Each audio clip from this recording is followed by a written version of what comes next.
Christmas Eve, Vecra City. 12 elite operators drowning in gunfire under flickering holiday lights.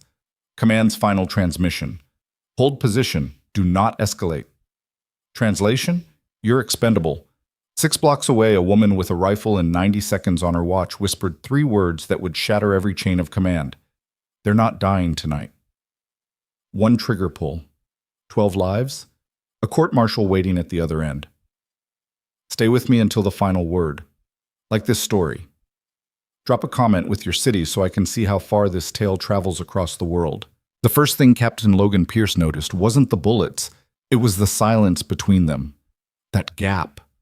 That breath. That fraction of a second when the universe decides who walks spots away and who gets zipped into a bag with a flag draped over it. He'd been in enough firefights to know silence was a countdown clock, and theirs was running out. Contact left! RPG! The explosion turned the world white.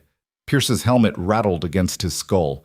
Dust and Christmas tinsel rained down together like the sickest holiday card ever made. Somewhere in the smoke, Sergeant Evan Cruz was screaming coordinates into the radio, voice cracking, words bleeding together, barely holding the line between control and panic. Raven 12 to Overwatch. We are danger close. Repeat, danger close. Requesting immediate air support. Over. Static. Pierce pressed his rifle stock tighter against his shoulder, scanning the shattered avenue through his optic. Vecra City had been a postcard once. Cobblestone streets, old-world architecture, cafe lights strung between buildings like constellations. Now it looked like God had taken a sledgehammer to it. Burnt-out cars, collapsed awnings, a 3-story building leaning like a drunk against its neighbor, and everywhere, muzzle flashes winking in the dark. Cruz, tell me you've got something. Cruz's face was pale under his nods, 23 years old. Kid had a fiancée back home who posted Bible verses on Instagram and baked cookies for his platoon. He touched the photo taped inside his helmet, her smile laminated in plastic, like it was a talisman against the bullets chewing up the concrete around them. Overwatch is... They're not responding, sir. Pierce felt ice slide down his spine. Say again? They're not responding. Behind them, Corporal Danny Vasquez was laying suppressive fire from behind an overturned delivery truck, brass casings clinking onto the pavement like tiny bells. I count at least 40 hostiles. They're flanking east and west. This isn't random contact. This is a kill box. Pierce's jaw clenched. Intel had called this a quick sweep. Low risk. In and out before the mulled wine got cold. 12 operators, light kit, civilian vehicles. The kind of op you run when you want deniability and speed. Except somebody knew they were coming. Somebody had been waiting. Raven 12, this is Overwatch Actual. The voice crackled through Pierce's earpiece, calm, measured, bureaucratic. Colonel Graham Huxley, safe in some climate-controlled bunker 8,000 miles away, watching them bleed out in high definition. Go ahead, Overwatch. Hold position. Do not escalate. Acknowledge. Pierce blinked. Around him, Raven 12 was dumping magazines into shadows, dragging wounded behind cover, screaming for ammo. A holiday wreath was burning on a nearby door, plastic holly melting into chemical smoke. Overwatch, did you copy our last? We are pinned down, taking effective fire from multiple. Acknowledged Raven 12, orders stand, hold position, do not escalate. Maintain radio discipline. The line went dead. For 3 seconds, Pierce just stared at the radio in his hand like it had personally betrayed him. Vasquez glanced over, eyes wide. Did he just... Yeah. So we're... Yeah. Cruz's voice was small. What does that mean? Pierce met his eyes. Kid deserved honesty. They all did. It means we're on our own. Same. 6 blocks away, on a frost-slick rooftop overlooking the kill zone, Staff Specialist Mara Vale set her rifle on a ledge and checked her watch. 90 seconds. That's how long it would take for Raven 12 to die if nobody did anything. She'd run the math 3 times. Thermal imaging showed 42 hostiles in a tightening crescent formation. Standard encirclement doctrine. Pressure from 3 sides. Cut the exits. Wait for panic or ammunition to run dry. Then collapse inward like a fist closing around a throat. Mara had seen it before. Mogadishu, Kandahar. A dozen other places that didn't make the news because the bodies came home in boxes marked training accident. She adjusted her scope, dialing in windage. The cold bit through her civilian jacket. No plate carrier, no IR patch, no transponder. Officially, she wasn't here. Officially, she was confined to quarters pending a disciplinary review for the last time she'd ignored a direct order and saved lives anyway. Turned out the military didn't appreciate initiative when it made politicians uncomfortable. Her spotter's position was empty. She'd sent him away an hour ago with a lie about a false alarm. He'd grumbled but obeyed. Good kid, bad liar. Better he stayed clean. What she was about to do would burn her career to ash, and she wasn't dragging anyone else into the fire. Through her scope, she could see Raven 12's desperate stand. One operator, tall, broad-shouldered, moving with the controlled aggression of a seasoned team leader, was directing fire, trying to hold a perimeter that was collapsing by the second. Captain Pierce, probably. She'd read his file. West Point. Ranger tab. 3 deployments. The kind of soldier who'd eat a bullet before leaving a man behind. Tonight, he might not get a choice. Mara's finger rested beside the trigger guard. Not on it. Not yet. She wasn't a hero. She was a marksman with a problem. She couldn't watch good people die when she had the tools to stop it. Command called it insubordination. She called it math. 12 men, 42 hostiles, 90 seconds. Her breath misted in the frozen air. "They're not dying tonight," she whispered. Then she put her finger on the trigger. 8,000 miles away, in a bunker buried under Fort Bragg, Colonel Graham Huxley stood in front of a wall of monitors and hated every star on his uniform. The operations center hummed with the antiseptic efficiency of modern warfare. Glowing screens, hushed voices, satellite feeds updating in real time. It smelled like burnt coffee and the particular flavor of stress that came from watching men die in 4K resolution while doing absolutely nothing about it. "Colonel, the ambassador is on line 3. Huxley didn't turn. On screen 6, Raven 12 was taking fire from a machine gun nest in a second-story window. Red thermal signatures swarmed the surrounding blocks like ants on a wounded bird. "Tell him I'm busy." "Sir, he's insisting." "Then let him insist louder." The aide retreated. Smart kid, knew when to shut up. Beside Huxley, a man in an expensive suit that had never seen mud or blood leaned closer to the screens. Marcus Trent, State Department, political fixer. The kind of apparatchik who measured success in headlines, avoided rather than lives saved. "This is manageable," Trent said quietly. Huxley's knuckles were white around his coffee cup. 12 men are about to be overrun. 12 men who were never officially there. Trent's voice was smooth, practiced. The host government is already making noise. If we extract under fire, if we escalate, we confirm an unauthorized incursion. The diplomatic fallout, they're going to die. They're going to be disappeared. Trent's eyes were flat, calculating, quietly, deniably.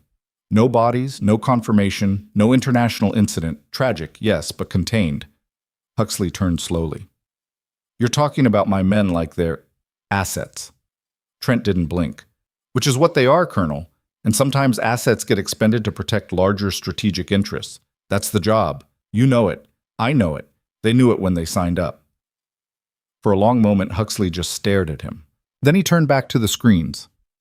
On monitor 6, Pierce was dragging a wounded operator behind cover. The kid, Cruz, according to the IFF tag, was still trying to raise Overwatch, voice breaking. Huxley had a son, 21, college student, soft hands, big dreams, never fired a weapon in anger. Sometimes Huxley wondered what would happen if their positions were reversed, if his boy was the one bleeding out in some forgotten city while bureaucrats debated optics. He knew exactly what would happen. But that knowledge didn't give him the authority to act. "Air assets are grounded," he said quietly. Trent nodded. "Correct." "QRF is standing down." "Also correct." "So we just watch. We document. We learn. We improve operational security for next time." Trent checked his watch. "In approximately 4 minutes, this problem resolves itself. Then we move to damage control." Huxley wanted to put his fist through the man's face, wanted to flip every switch, launch every bird, Send the entire goddamn cavalry screaming into Vecro City with guns blazing and let the diplomats sort out the wreckage. But he didn't, because he was a good soldier, and good soldiers followed orders, even when those orders tasted like poison. He was reaching for his coffee when something changed on screen 9. A new thermal signature, rooftop, 6 blocks northeast of the kill zone. Single individual, prone. Weapon profile consistent with a precision rifle. IFF tag, friendly. Huxley's hand froze halfway to his cup. Who the hell is that? An analyst's fingers blurred across a keyboard. Data populated a side screen, personnel file, photo, service record. VLA, Mara J, Staff Specialist, MOS, Special Operations Marksman. Status, disciplinary review, confined to quarters. Huxley felt something cold and electric race down his spine. Trent leaned in, frowning. She's not authorized for... I know. She's supposed to be... I know. On the screen, Mara adjusted her position, controlled, professional. The movements of someone who'd done this 1,000 times and knew exactly what she was risking. Huxley stared at her thermal outline. She was about to disobey orders. Again. And God help him, part of him wanted to cheer. Yeah. Mara's world had contracted to a circle of glass. Everything outside her scope was irrelevant. The cold, the wind, the city burning below. Even the court-martial waiting at the other end of this trigger pull. None of it mattered. Only the shot. Her breathing slowed. Heartbeat dropped to 52 beats per minute. The rifle was an extension of her will, cold steel and controlled violence, calibrated to the millimeter.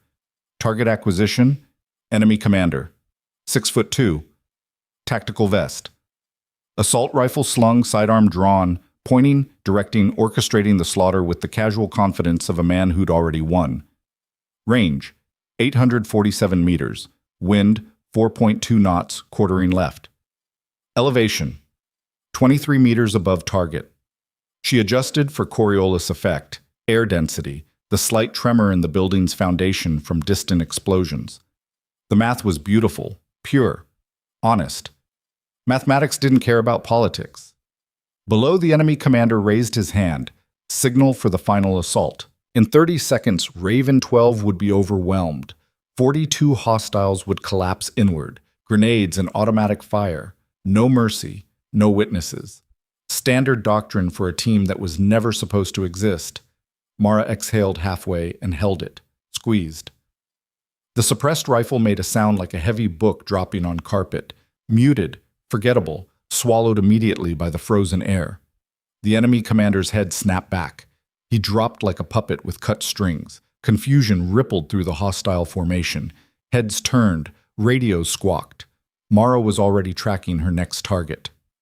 RPG operator, second-story window, northeast corner. Squeeze. Down. Counter sniper, rooftop, 200 meters west of primary kill zone. Squeeze. Down. Machine gun team, ground level, behind burned-out sedan. Squeeze, squeeze, both down. She flowed through the targets like water finding cracks in stone, smooth, inevitable, unstoppable. Each shot opened a corridor of confusion, a gap in the encirclement, a fractional increase in Raven 12's odds of survival. 73 seconds since her first shot. 17 seconds remaining. Below, Pierce's head snapped up, scanning rooftops he couldn't see. Overwatch, he breathed into the radio. No response. But the hostile fire was collapsing, not retreating, but disintegrating, key positions going silent one after another with surgical precision. Vasquez was the first to understand. "We've got a guardian angel." Cruz's voice cracked with something between disbelief and desperate hope. "Who?" "Does it matter? Move!" Pierce made the call in half a heartbeat. Raven 12, collapse northeast. Bounding Overwatch, 30-second intervals, go! They moved like the professionals they were, fast, disciplined, covering each other's movement with practiced efficiency. 2 men up, 2 men covering, leapfrogging through the corridor of chaos Mara had carved with 17 bullets and 90 seconds of controlled fury. Mara tracked them through her scope, already shifting to protective fire.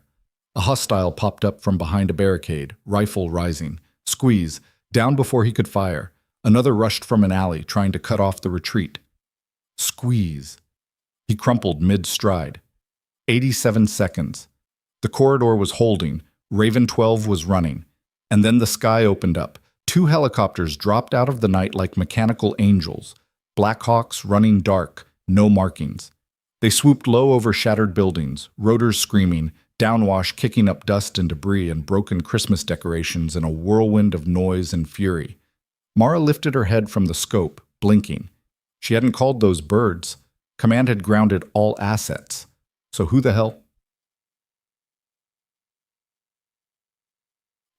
In the operations center, Huxley was on his feet, shouting into a headset. I don't care what state says. Get those birds on the ground now. Trent grabbed his arm. Colonel, you're countermanding a direct... Huxley shook him off. Sue me. This will end your career. Good. I was getting tired of watching kids die on camera. On the screens, the helicopters were landing hard, doors flying open, crew chief screaming at Raven 12 to board. Pierce was doing a head count, physically shoving his men toward salvation. Trent's face had gone pale. You realize what you've done? Huxley met his eyes. Yeah, my job. Your job is to save American lives. And you know what? I'm pretty goddamn good at it. He turned back to the screens, watching Raven 12 pile into the birds. Cruz stumbled, leg wound probably, and another operator grabbed his vest, hauled him bodily through the door. 93 seconds since Mara's first shot. The helicopters were lifting off, banking hard, climbing into the night. Victoria City shrank below them, still blinking with broken Christmas lights. On screen 9, Mara was already breaking down her rifle, movements fast and efficient. She knew what was coming, knew there'd be a reckoning for what she'd done. Didn't seem to care. Huxley watched her disappear from the rooftop and allowed himself one small, bitter smile. Get me a debrief room ready, he said quietly, and someone bring me Vale's file. All of it. An aide hesitated. Sir, she's under disciplinary. I know what she's under. Just get me the file. Trent was already on his phone, voice low and furious, calling someone with more stars than Huxley would ever have. Let him call. Let them all call. 12 men were alive. That was math even a bureaucrat couldn't argue with. But the flight back to Fort Sentinel Ridge was silent except for the rotors. Raven 12 sat in the cargo bay, weapons between their knees, faces blank with the particular exhaustion that came from staring death in the face and somehow walking away. A few checked wounds, most just stared at nothing, processing. Cruz still had his hand on the photo taped inside his helmet. Pierce sat at the door gun, watching Victor City disappear behind them. The Christmas lights were still blinking down there, stupid, stubborn, incongruent with the blood drying on the streets. Vasquez leaned close, had to shout over the engine noise. What the hell just happened? Pierce shook his head. I have no idea. Someone saved our asses. Yeah. Someone disobeyed orders to save our asses. Pierce turned, met his eyes. What's your point? My point is... Vasquez hesitated, then said it anyway. We owe them, whoever they are. Around the cargo bay, heads started nodding. Cruz's voice was quiet but firm. We don't leave debts unpaid. Pierce looked at his team. 12 men, all breathing, all whole enough to go home. 90 seconds ago, they'd been writing mental goodbye letters. Now they were planning how to say thank you. We'll find out who, Pierce said. And when we do, we make sure they know. Raven 12 doesn't forget. The helicopters touched down at Fort Sentinel Ridge 90 minutes later. The base was locked down tight, floodlights, armed guards, the kind of security posture that screamed classified incident. Raven 12 was hustled into a holding area, told to secure their weapons, strip their gear, prepare for debrief. Standard procedure, except nothing about tonight had been standard. Base Commander Colonel Dana Kwan met them in the corridor, tall, sharp-eyed career officer who'd climbed the ranks on competence and zero tolerance for bullshit. She looked at Raven 12 like they were a problem she hadn't asked for. Gentlemen, welcome back. Pierce stepped forward. Ma'am, I'm sure you're tired. Medical will check you over, then we'll debrief. With respect, ma'am, we're not debriefing until we get answers. Kwan's expression hardened. Excuse me? We were abandoned out there, left to die. Then someone... Pierce's voice shook slightly. Someone disobeyed orders and pulled our asses out of the fire. We want to know who. Behind him, Raven 12 stood as one. Silent, solid, a wall of flesh and Kevlar and absolute conviction. Kwan's jaw tightened. She glanced at the guards flanking the corridor, measuring risk. That information is classified. We were there, ma'am. We lived it. How classified can it be? Captain Pierce, stand down. Not until we know. For 5 long seconds, the corridor was silent except for the hum of fluorescent lights and the distant whine of helicopter blades winding down. Kwan exhaled through her nose. Her name is Mara Vale. The name landed like a grenade. Pierce filed it away, memorizing every syllable. Where is she? Confined to quarters. Why? Kwan's eyes were hard. Because she's facing court-martial. Again. Cruz stepped forward, voice tight. For what? Saving our lives? For disobeying direct orders, for compromising operational security, for... Kwan stopped, visibly restraining herself. This is above your pay grade, gentlemen. Then raise our pay grade, Vasquez said flatly. Someone in the back of the formation laughed, short, bitter. Kwan looked at them, and for just a moment, her professional mask slipped. She looked tired, old, like she'd been fighting this same battle for 20 years and losing every time. Go get checked by medical, she said quietly. Get some rest. We'll debrief in the morning. And Vale, Pierce pressed, is not your concern. Ma'am, with respect, she made herself our concern the moment she put rounds downrange to save us. Kwan's silence was answer enough. Raven 12 didn't move. Finally, Pierce said the thing that had been burning in his chest since the helicopters lifted off. Then we testify. All of us. Whatever hearing she's facing, whatever board, whatever court, we show up, we tell the truth, and we burn every lie they're trying to bury her with. Kwan's expression flickered, something almost like approval. That's a very dangerous road, Captain. Good thing we're trained for danger. Behind him, 12 voices murmured agreement. Kwan studied them for a long moment. Then she nodded once, sharp and final. Medical, debrief, 0800 hours, dismissed. She turned and walked away, boot heels clicking on linoleum. Raven 12 stood in the corridor, exhausted, bloodied, and absolutely certain of one thing. They'd been saved. Now they were going to return the favor, even if it meant burning the whole system to the ground. Bas. In a small room under guard, Mara Vale sat on a metal chair and stared at a blank wall. The charges were already filed.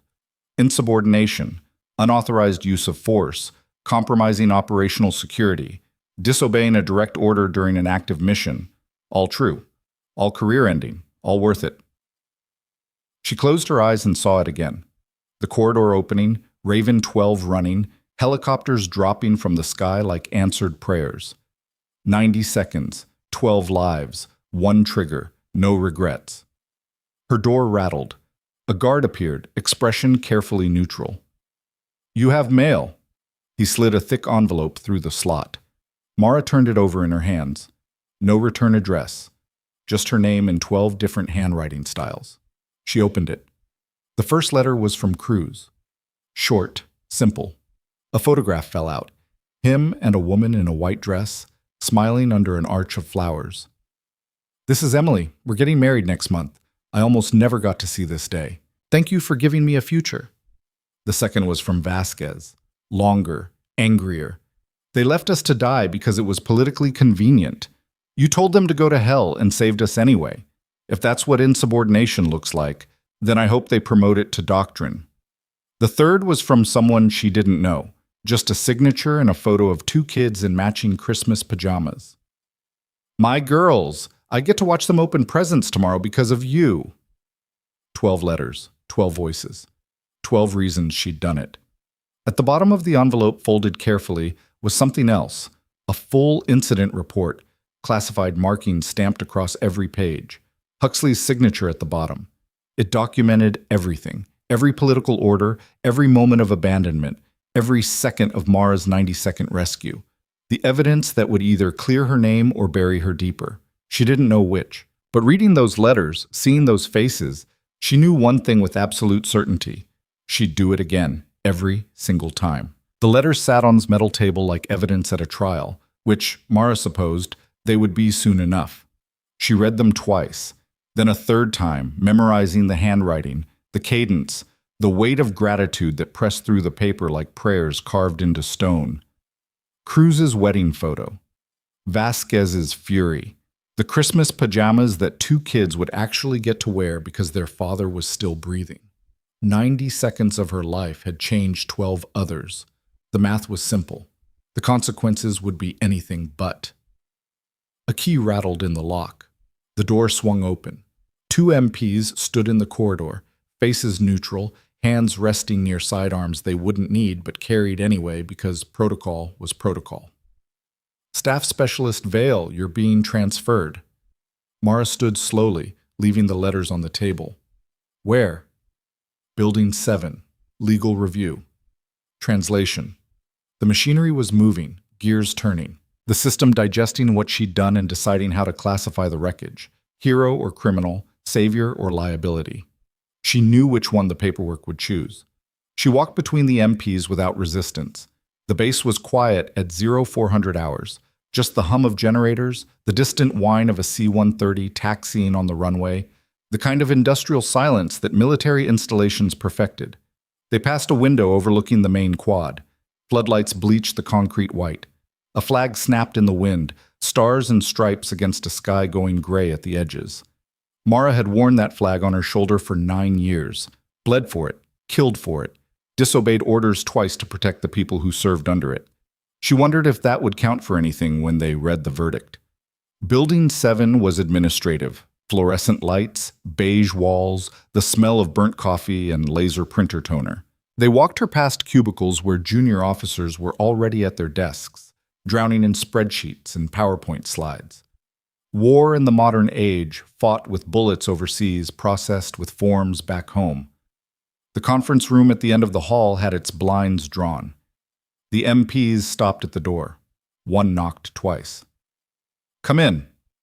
Mara stepped inside. Colonel Dana Kwan sat at the head of a long table, flanked by 2 JAG officers in service dress. A stenographer sat in the corner, fingers poised over a court recorder, like a pianist waiting for the downbeat. The whole scene had the sterile efficiency of a surgery. Everyone knew their role. Everyone had done this before. Kwan gestured to a chair. Sit. Mara sat, hands folded on the table. Posture straight, eyes forward. The muscle memory of 1,000 briefings, 1,000 inspections, 1,000 moments where she'd stood before authority and let them decide her worth. This time felt different. This time she didn't care what they decided. Kwan opened a folder. Staff Specialist Mara Jennifer Vale, service number 847629034. Current rank, E7. Current status, confined pending court-martial for violations of Article 92, failure to obey a lawful order, and Article 99, misbehavior before the enemy. Article 99. That was the big one, the kind of charge that came with decades in Leavenworth if they wanted to make an example, or a dishonorable discharge if they wanted her gone quietly. Mara said nothing. One of the JAG officers leaned forward, Captain Ruth Daniels, according to her nameplate, mid-40s, sharp eyes, the kind of lawyer who'd probably argued both sides of every case and won them all. Do you dispute any of the facts as presented in the incident report? No, ma'am. You admit to being present on a civilian rooftop in Vecra City on December 24th, despite being confined to quarters? Yes, ma'am. You admit to discharging a weapon 17 times in a combat zone without authorization from command? Yes, ma'am. You admit to providing overwatch and lethal support to a classified operation that you had no operational authority to engage with? Yes, ma'am. Daniels paused. You understand that each of these admissions supports the charges against you? Yes, ma'am. Silence filled the room like water rising. Kwan leaned back in her chair, studying Mara with the kind of gaze that could peel paint off a wall. You're not making this easy on yourself. Wasn't trying to, ma'am. Why? Because it's the truth. The second JAG officer, Major Frank Kellerman, older, harder, the kind of man who probably slept in his uniform, tapped his pen against the table. The truth doesn't absolve you of violating direct orders. No, sir, it doesn't. Then why do it? Mara met his eyes. Because 12 men were going to die. That wasn't your decision to make. Someone had to make it. Command made the decision, Kellerman said flatly. Hold position. Do not escalate. Those were lawful orders issued by an officer with full operational authority. Those were orders to let American soldiers die for political convenience. The temperature in the room dropped 10 degrees. Daniels raised a hand, cutting off whatever Kellerman was about to say. Staff specialist, I'd advise you to be very careful about how you characterize command decisions. Why? They're not here to defend themselves. No, Quan said quietly, but we are. And right now, we're the ones deciding whether you spend the next 20 years in prison or walk out of here with your honor intact. Mara tilted her head slightly. Is that still on the table? My honor? Quan's jaw tightened.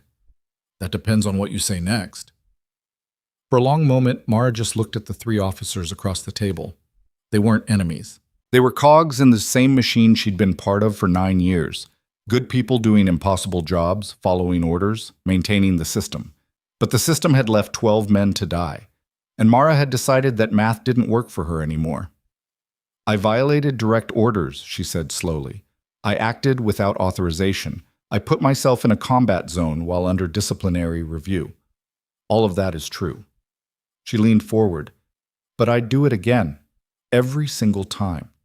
Because the orders were wrong. Kellerman's face flushed. You don't get to decide. I was there.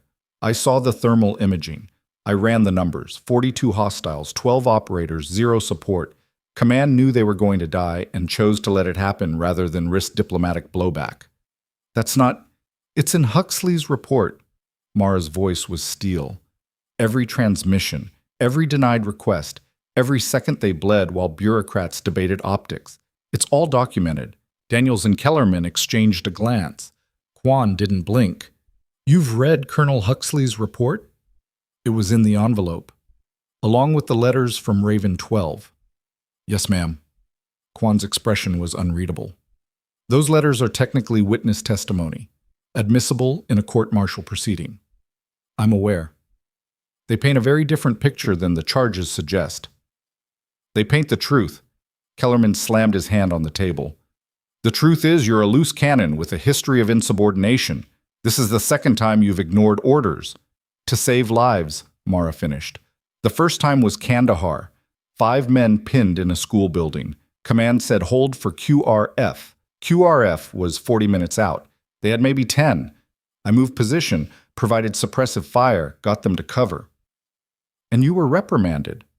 And they're alive. That doesn't give you the right. What gives you the right to decide their lives are worth less than your procedural compliance? The room went dead silent. Kellerman's face was the color of a stoplight.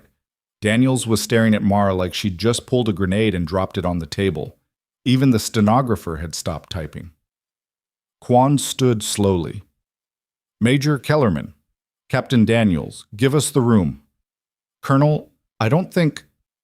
That wasn't a request. They left. The stenographer followed, closing the door with a soft click that sounded like a vault ceiling.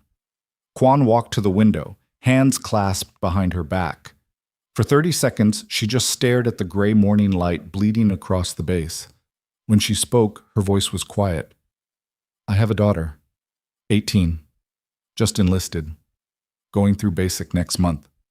Mara said nothing.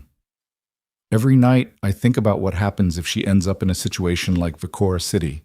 If some bureaucrat decides her life is worth less than a headline. If the people who are supposed to protect her just walk away. She turned. And then I think about you, standing on that rooftop, throwing away your career because the math didn't add up. It didn't, ma'am. No, it didn't. Quan crossed her arms. But here's what you need to understand, specialist. The system doesn't care about the math. The system cares about order, hierarchy, chain of command, because the second we start letting individuals decide which orders to follow and which to ignore, the whole thing falls apart. Maybe it should.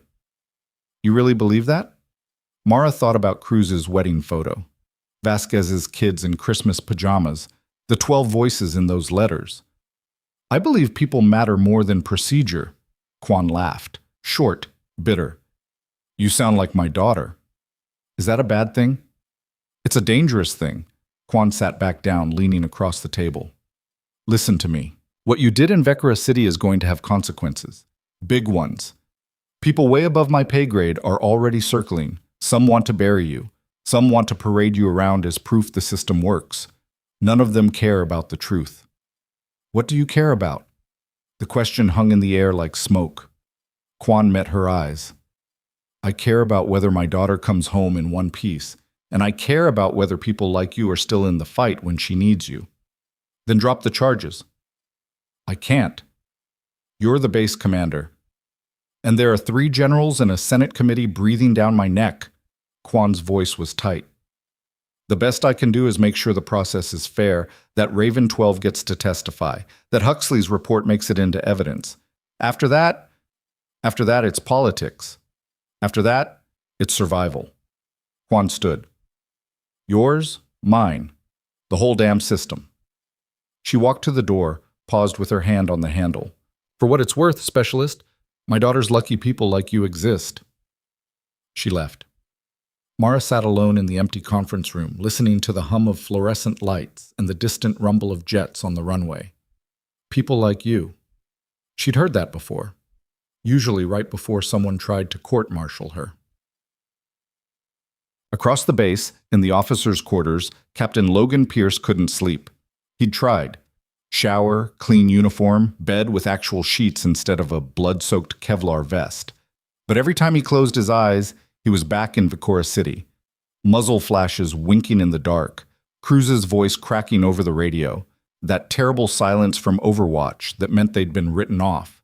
And then the corridor opening, fire collapsing, helicopters dropping from the sky like miracles.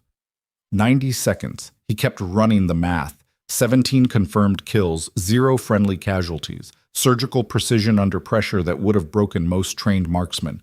Whoever Mara Vale was, she wasn't just good, she was elite. He rolled out of bed, pulled on boots and a jacket, and walked out into the pre-dawn cold. The base was waking up, PT formations jogging past, mess hall lights flickering on, the smell of burnt coffee and diesel fuel mixing in the frozen air. Pierce found Raven 12 in the rec room, looking like they'd slept about as well as he had. Vasquez was doing push-ups in the corner, angry, mechanical, the kind of exercise that was less about fitness and more about channeling rage. Cruz sat at a table, staring at his phone, probably texting his fiancée the things he couldn't say out loud. The rest were scattered around the room, cleaning weapons, drinking coffee, existing in the peculiar silence of men who'd survived something they shouldn't have. Pierce closed the door. We need to talk. Heads turned. Vale's court-martial starts in 72 hours, Pierce said. Quan confirmed it. Full panel, JAG prosecution, the whole circus. Vasquez stopped mid-push-up. What are the charges? Insubordination, unauthorized engagement, misbehavior before the enemy. Cruz looked up, face pale.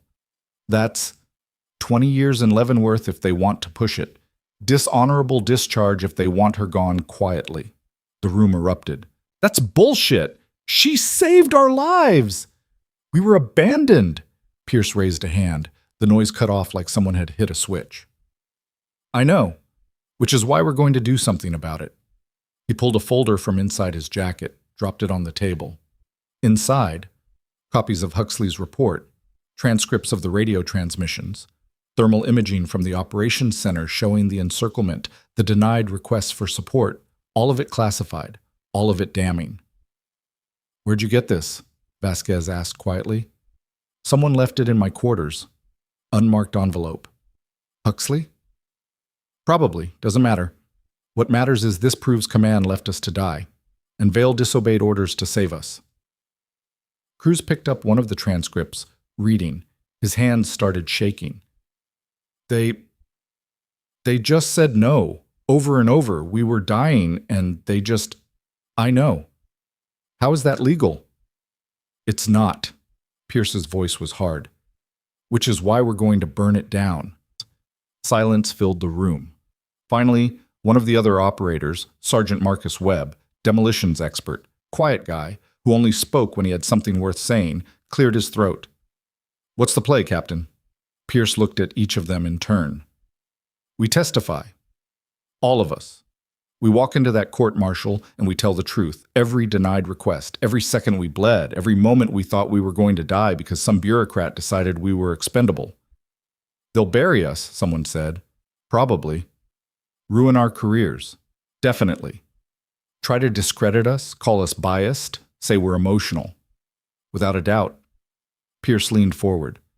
But here's the thing. There are 12 of us. 12 trained operators with combat records and witness testimony. They can dismiss one voice. Maybe two. But 12, all saying the same thing? That's not bias, that's evidence. Vasquez stood, cracking his knuckles. I'm in. Me too, Cruz said immediately. Around the room, heads nodded, one by one, until all 12 were standing. Webb spoke again, voice steady. What about the blowback? This kind of testimony, it's going to make enemies. Big ones. Yeah, Pierce said. It will.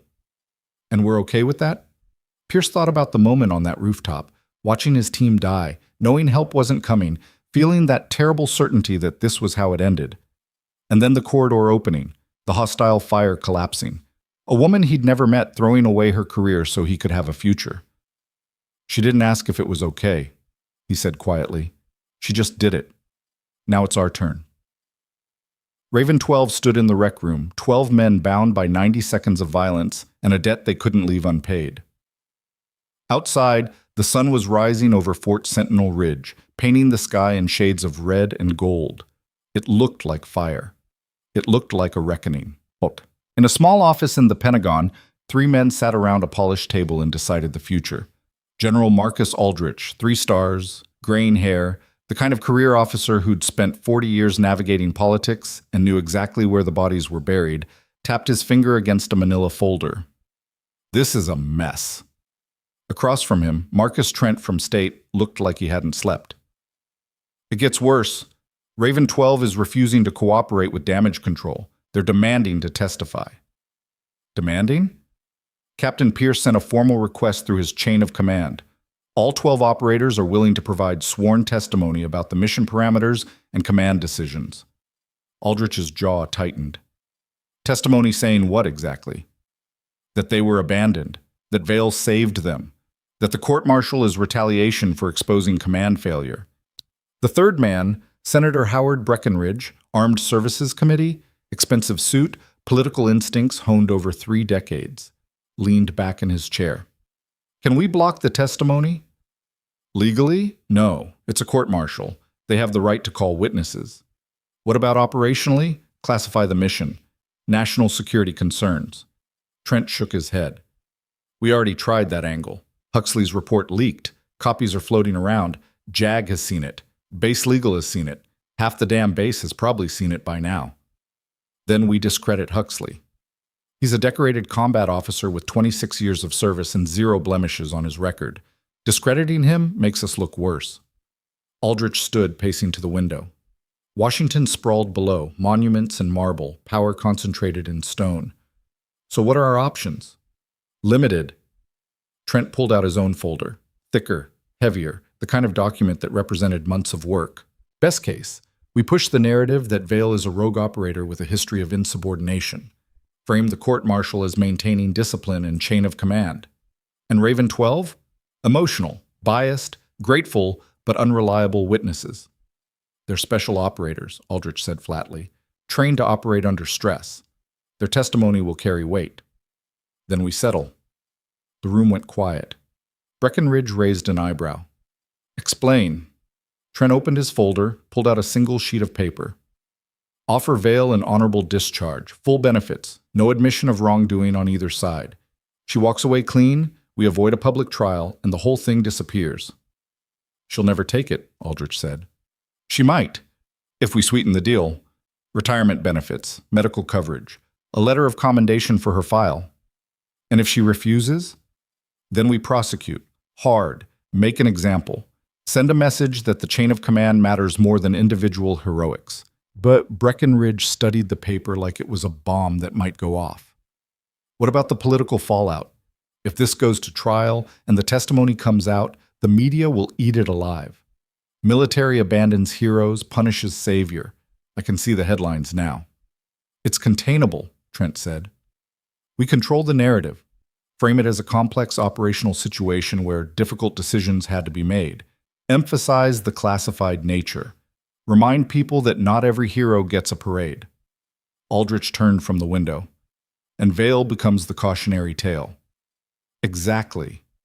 For a long moment, the three men sat in silence, weighing careers against principles, optics against truth, the machinery of power against the inconvenient fact that 12 men were alive because one woman had decided orders didn't matter as much as lives. Finally, Breckenridge spoke. Make the offer. See if she bites. If she doesn't, then we go to war, Aldrich finished. Trent nodded.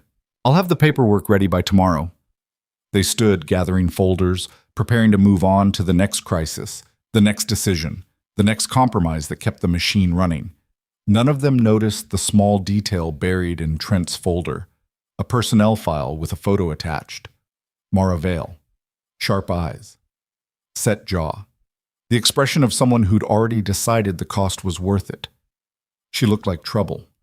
She looked like someone who wouldn't blink. On 72 hours before the court-martial, Mara received a visitor.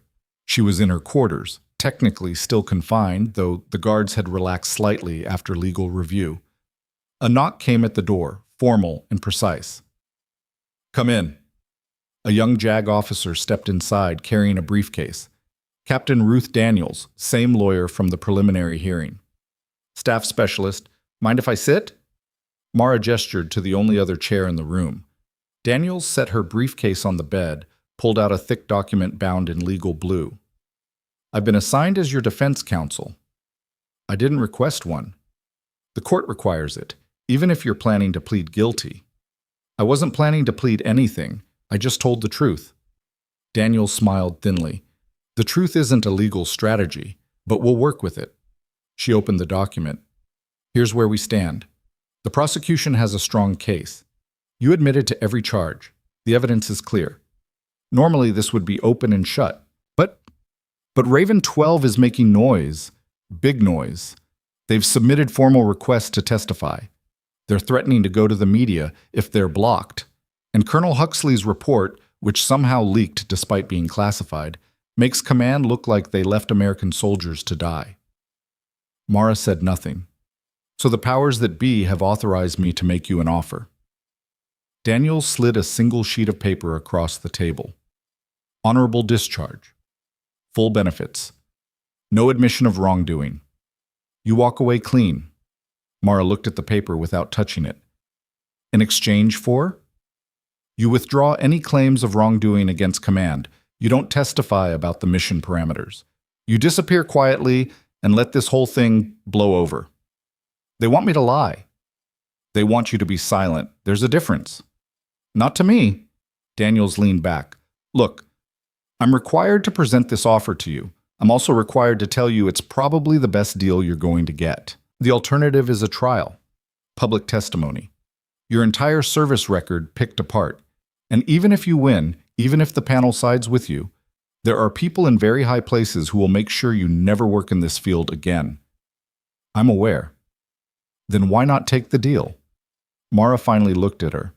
Because 12 men were left to die, and if I stay silent, it happens again. Different city, different team, same math. That's not your responsibility. It became my responsibility the moment I pulled that trigger. Daniel studied her for a long moment. Then she did something unexpected. She smiled. Not the thin professional smile from before.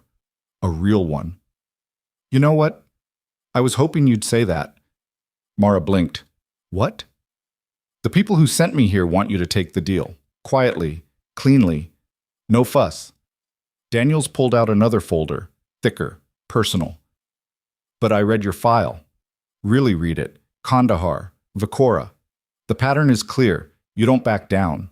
You don't compromise. You do the right thing even when it costs everything. And you're telling me this because? Because I'm tired of defending people who deserve to lose. Daniels opened the second folder. Inside, transcripts, testimony briefs, tactical analysis. If you want to fight this, really fight it. I'll help. But you need to understand what that means. It means going to war with the system. It means making enemies. It means your life gets harder before it gets better. Harder than a court-martial? Much. Mara looked at the offer letter again. Clean exit, safe, easy. Everything she'd never been. She picked up the paper, held it for 3 seconds, then tore it in half. Let's go to war. Daniels grinned. Now we're talking. The news hit the base like a grenade. Mara Vale had refused the settlement. The court-martial was moving forward. Raven 12 would testify. Huxley's report would enter evidence. The whole ugly truth was about to spill out in front of a military panel and anyone with clearance to sit in the gallery. In the officers' mess, the whispers started. She's insane. Brave. She's dead either way.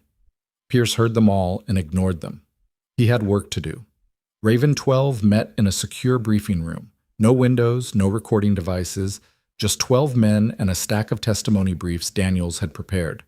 They went through them methodically, matching their memories to the timeline, filling in details, corroborating each other's accounts.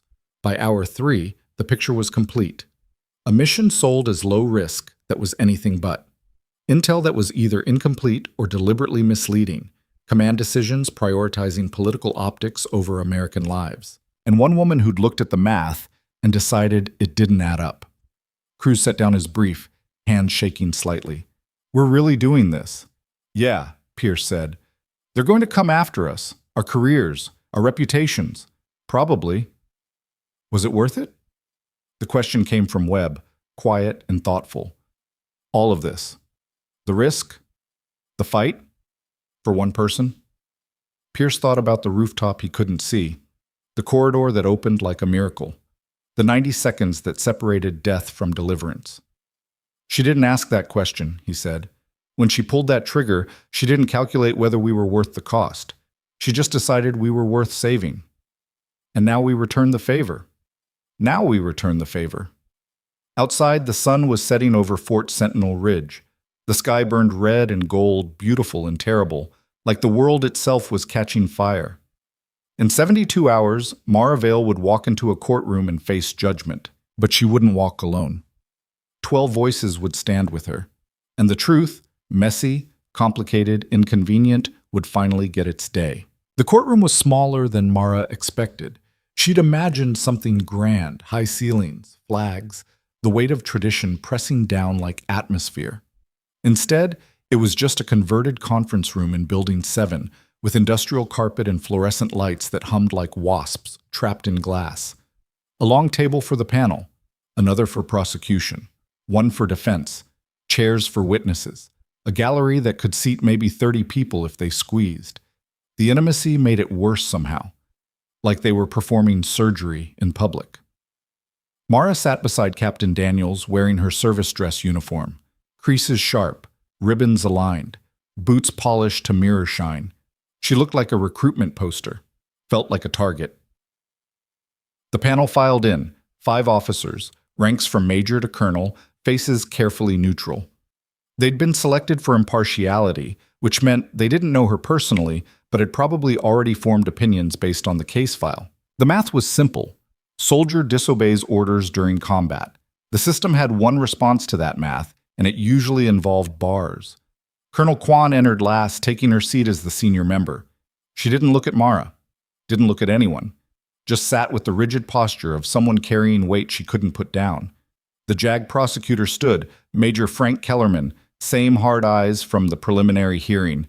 He carried himself like a man who'd won every case that mattered and expected this one to be equally simple.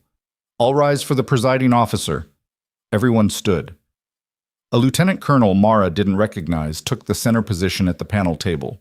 He had a nameplate that read Harrison, and the kind of face that had stopped showing emotion sometime during the Clinton administration. Please be seated.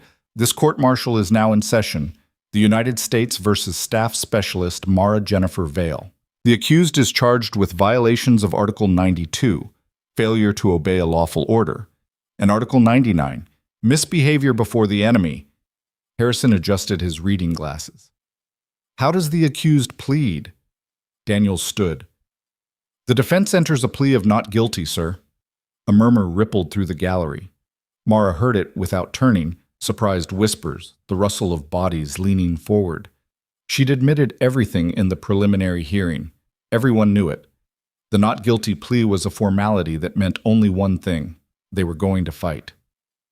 Kellerman didn't look surprised. He looked ready. The prosecution calls its first witness, Colonel Graham Huxley. The room shifted. This wasn't standard. Usually they built the case with lower-ranking witnesses, established facts, created a foundation. Calling Huxley first was aggressive. It was also smart. Get his testimony on record before Raven 12 could muddy the waters with emotion and gratitude. Huxley entered from a side door. He'd aged since Vicora City, new lines around his eyes, gray creeping further into his hair. He wore his dress uniform but carried himself like it weighed 100 pounds. When he passed Mara's table, their eyes met for half a second. He looked guilty. The bailiff swore him in. Huxley sat in the witness chair, ramrod straight, hands folded. Kellerman approached like a shark scenting blood. Colonel Huxley, you were the operational commander during the Vicora City incident on December 24th. Is that correct? Yes. And you were responsible for issuing tactical orders to Raven 12? That's correct.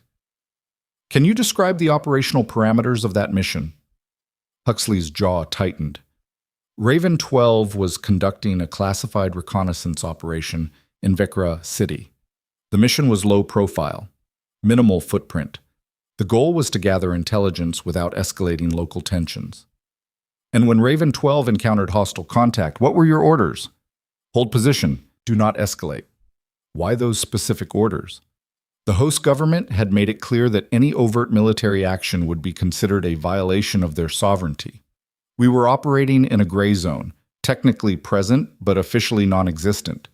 Escalation would have forced them to acknowledge our presence, which would have created a diplomatic crisis. Kellerman nodded slowly. So your orders prioritized the broader strategic situation over immediate tactical concerns. That's one way to phrase it. Is there another way? Huxley met his eyes. I ordered 12 men to hold position while hostile forces surrounded them because the political cost of extraction was deemed too high. The room went dead silent. Kellerman blinked. That wasn't the answer he'd wanted. Colonel, I'm asking you to clarify. I'm clarifying. Raven 12 requested air support. I denied it. They requested QRF. I denied it. They were outnumbered 4-1 in a kill box, and I told them to hold position because command... He caught himself, exhaled through his nose. Because I made the decision that their lives were worth less than diplomatic relations with a government that was probably helping the people shooting at them. Kellerman's face went red. Colonel, you're under oath. Are you testifying that you deliberately abandoned American soldiers? I'm testifying that I followed my orders, and those orders left 12 men to die. The gallery erupted. Harrison slammed his gavel. Order! This court will maintain order. Mara sat very still, watching Huxley. He wasn't breaking, he was burning, deliberately, taking the grenade and holding it close so everyone else could see the shrapnel. Kellerman recovered quickly, pivoting. And Staff Specialist Vale? She was aware of these orders? Everyone on the tactical network was aware. So when she engaged hostile forces, she was directly violating your command? Yes. Undermining operational security? Yes. Acting without authorization in a combat zone? Yes. Huxley leaned forward. She also saved 12 lives I was ordered to sacrifice. Harrison's gavel came down again. Colonel Huxley, you will limit your testimony to factual statements. That is a factual statement, sir. Raven 12 was in a no-win situation. Specialist Vale identified the threat, assessed the tactical picture, and provided precision fires that broke the encirclement. 17 targets eliminated in 90 seconds. 0 friendly casualties. By any combat metric, It was a successful intervention. A successful, unauthorized intervention, Kellerman shot back. Unauthorized? Yes. Successful? Also yes. Both things can be true. Kellerman looked at Harrison. Your Honor, I request the witness be instructed to answer questions without editorializing. Overruled. The witness is providing tactical context. Continue. Kellerman's neck was flushed. No further questions. Daniels stood. The defense has questions, Your Honor. She approached Huxley like they were old friends meeting for coffee. Her voice was calm, almost conversational. Colonel, in your professional opinion, what would have happened to Raven 12 if Specialist Vale hadn't intervened? They would have been overrun. Would any have survived? Huxley's voice was flat. No. All 12 would have died. Yes. And you knew this at the time. I had thermal imaging showing a 4-to-1 numerical advantage, coordinated encirclement tactics, and zero friendly support. The tactical assessment was clear. So when you ordered them to hold position, you were ordering them to die. Kellerman jumped up. Objection! That's inflammatory and withdrawn. Daniels didn't even look at him. Colonel, were there any other assets available to assist Raven 12? Air support was grounded. QRF was 30 minutes out, far too long. So Specialist Vale was, in fact, the only person in a position to help. Correct? And she succeeded. She did. Daniels paused, letting that sink in. How many lives have you saved in your career, Colonel? Huxley's face twitched. I've commanded operations that... I'm asking about direct action. How many people are alive today because you personally pulled a trigger or made a decision that saved them? The silence stretched. I don't have a number. Would you say it's more or less than 12? Objection! Kellerman was on his feet again. Relevance! The defense is establishing context for the accused's actions, Daniels said calmly. The colonel's testimony paints a picture of a soldier facing an impossible choice. Follow orders and watch 12 men die, or disobey orders and save them. I'm asking whether that choice was justified. Harrison considered. I'll allow it. But get to your point, Captain. Daniels turned back to Huxley. In your professional opinion, did Specialist Vale make the right call? Huxley met her eyes. Then he looked at Mara. Yes. The word landed like a bomb. Kellerman was shouting objections. Harrison was gaveling for order. The gallery was buzzing like a kicked hive. But Mara only heard one thing. Yes. Daniels smiled. No further questions. The prosecution spent the next hour trying to recover. They called technical witnesses, communications specialists who confirmed Mara had no authorization, logistics officers who testified she'd been confined to quarters, a base security officer who documented her unauthorized departure. All of it was true. None of it mattered, because everyone in that room was doing the same math, 12 lives versus 1 career. When they broke for lunch, Daniels pulled Mara aside in a small conference room. That went better than expected. Mara raised an eyebrow. Huxley just testified I violated orders. He also testified you made the right call. The panel heard it. So did everyone else. Daniels pulled out her notes. This afternoon, Raven 12 testifies. That's when we shift from technical violations to human cost. Are you ready? For what? For them to tell the story, what it felt like to be abandoned, what it felt like to be saved. Daniels met her eyes. It's going to be emotional. The prosecution will try to paint it as bias. But emotion isn't bias when it's 12 men describing the same thing. Mara nodded slowly. What do I do? You sit there, you listen, and you let them fight for you. The afternoon session opened with Captain Logan Pierce. He walked to the witness chair with the controlled stride of a man who'd faced worse than a courtroom. When he sat, he didn't fidget, didn't adjust, just looked at the panel with the flat calm of someone who'd already decided the cost was worth it. Daniels stood. Captain Pierce, can you describe your role on December 24th? Team leader, Raven 12, 12 operators conducting reconnaissance in Vecra City. What happened? Pierce's voice was steady, clinical. At 23:40 hours, we encountered hostile contact. Initial assessment showed approximately 40 combatants in coordinated positions. We requested air support. Denied. Requested. QRF. Denied. Command ordered us to hold position. What did that mean tactically? It meant we were going to die. The room went quiet. We were outnumbered, outgunned, and surrounded. The enemy was using professional encirclement tactics, cutting exits, tightening the ring. We had maybe 10 minutes before they overran our position. What did you feel in that moment? Kellerman stood. Objection. The witness's feelings aren't, I felt betrayed, Pierce said, ignoring him. We'd trained for years, deployed 5 times, bled for this flag. And in the moment we needed help most, we were told to hold position and die quietly so some politician wouldn't have to answer uncomfortable questions. Harrison's gavel came down. Captain Pierce, please wait for the question.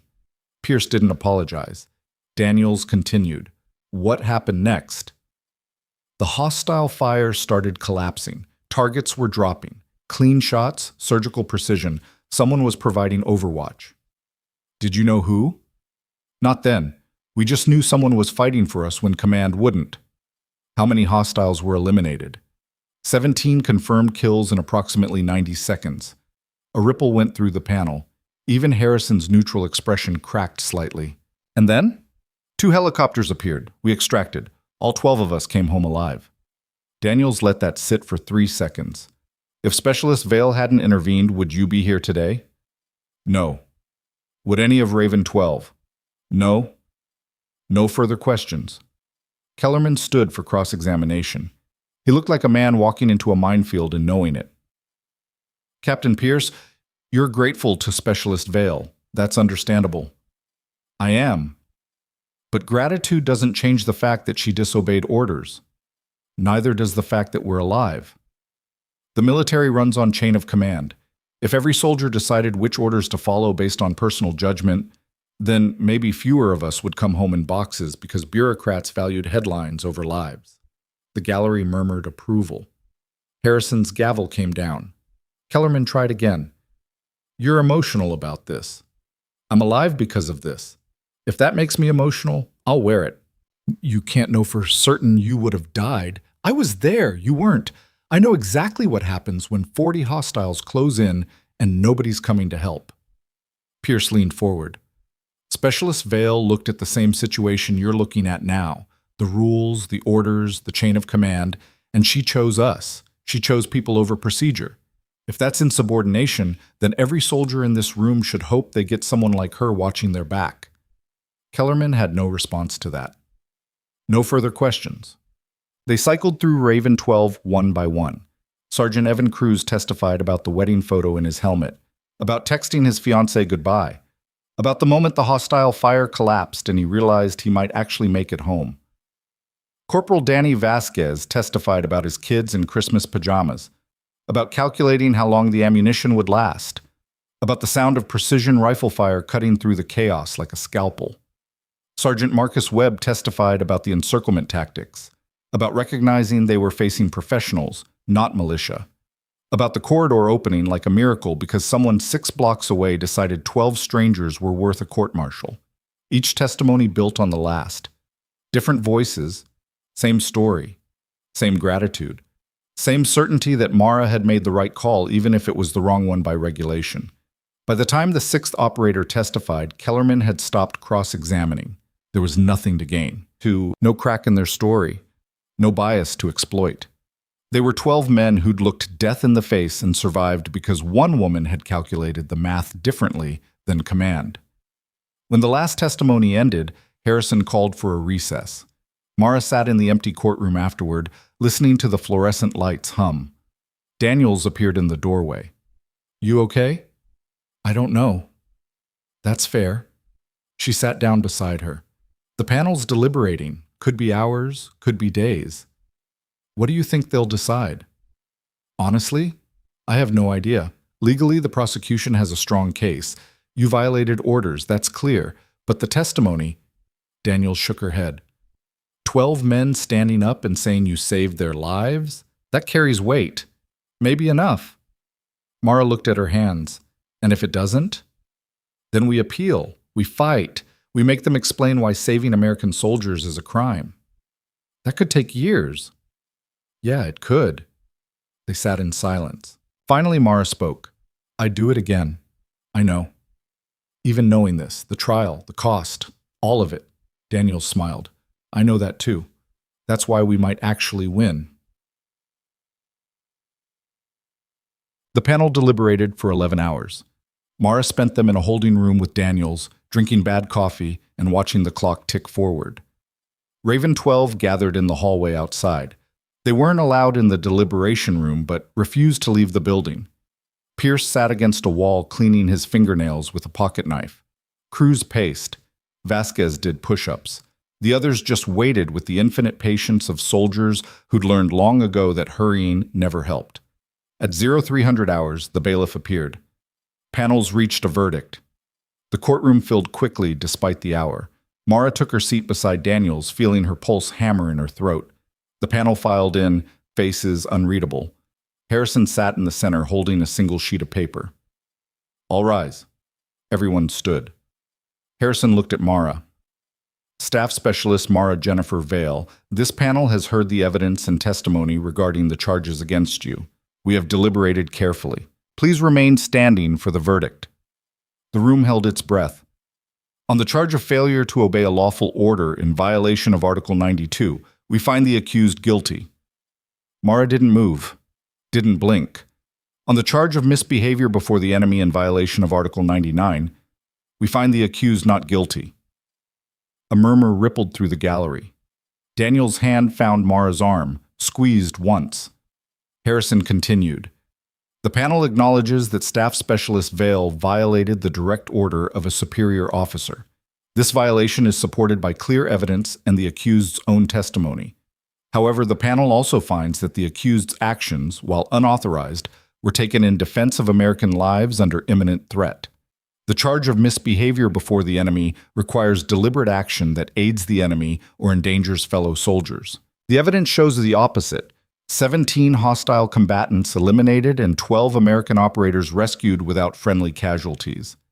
He set the paper down. As to sentencing on the Article 92 conviction, this panel recommends reduction in rank to E6, forfeiture of 1 month's pay, and a formal reprimand to be placed in the accused's permanent record. However, we also recommend retention on active duty and eligibility for future promotion based on merit. Kellerman looked like he'd been punched. Daniels was smiling.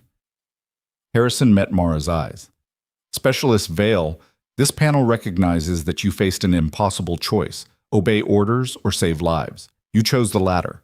While the military cannot and will not condone disobedience, we also cannot condemn a soldier for valuing American lives above political expedience. You violated procedure, but you upheld the values this uniform represents. He stood. This court is adjourned. The gavel came down. For 3 seconds, nobody moved. Then Raven 12 erupted. Pierce was on his feet, fist in the air. Cruz was shouting. Vasquez grabbed Webb in a bear hug that probably cracked ribs. Mara just stood there, feeling the weight lift. Guilty, reprimand, reduction in rank, but not discharged, not imprisoned, not broken. Daniels leaned close. We won. I got demoted and fined. You got to keep fighting. That's a win. Mara looked at Raven 12 celebrating in the gallery, looked at Huxley standing near the back, expression tight but eyes clear. Looked at Quan, who met her gaze and nodded once. Maybe it was a win. Maybe it was just survival. Either way, she was still standing. The fallout came fast. General Aldrich resigned within 48 hours. State Department issued a formal apology to the families of Raven 12. Carefully worded, admitting nothing specific. Senator Breckinridge's Armed Services Committee announced a full review of operational command structures and rules of engagement. Marcus Trent disappeared from public view entirely. The media picked up the story in fragments: classified mission, court-martial, divided verdict. They couldn't report the full details but filled in the gaps with speculation. Some called Mara a hero. Others called her a liability. Most just called her complicated and moved on to the next headline. Fort Sentinel Ridge returned to normal operations. The base settled back into routine, PT formations, training rotations, the endless grind of military life. But something had changed. Soldiers looked at Mara differently now, some with respect, some with suspicion. most with the complicated recognition that she'd done something they might not have the courage to do themselves.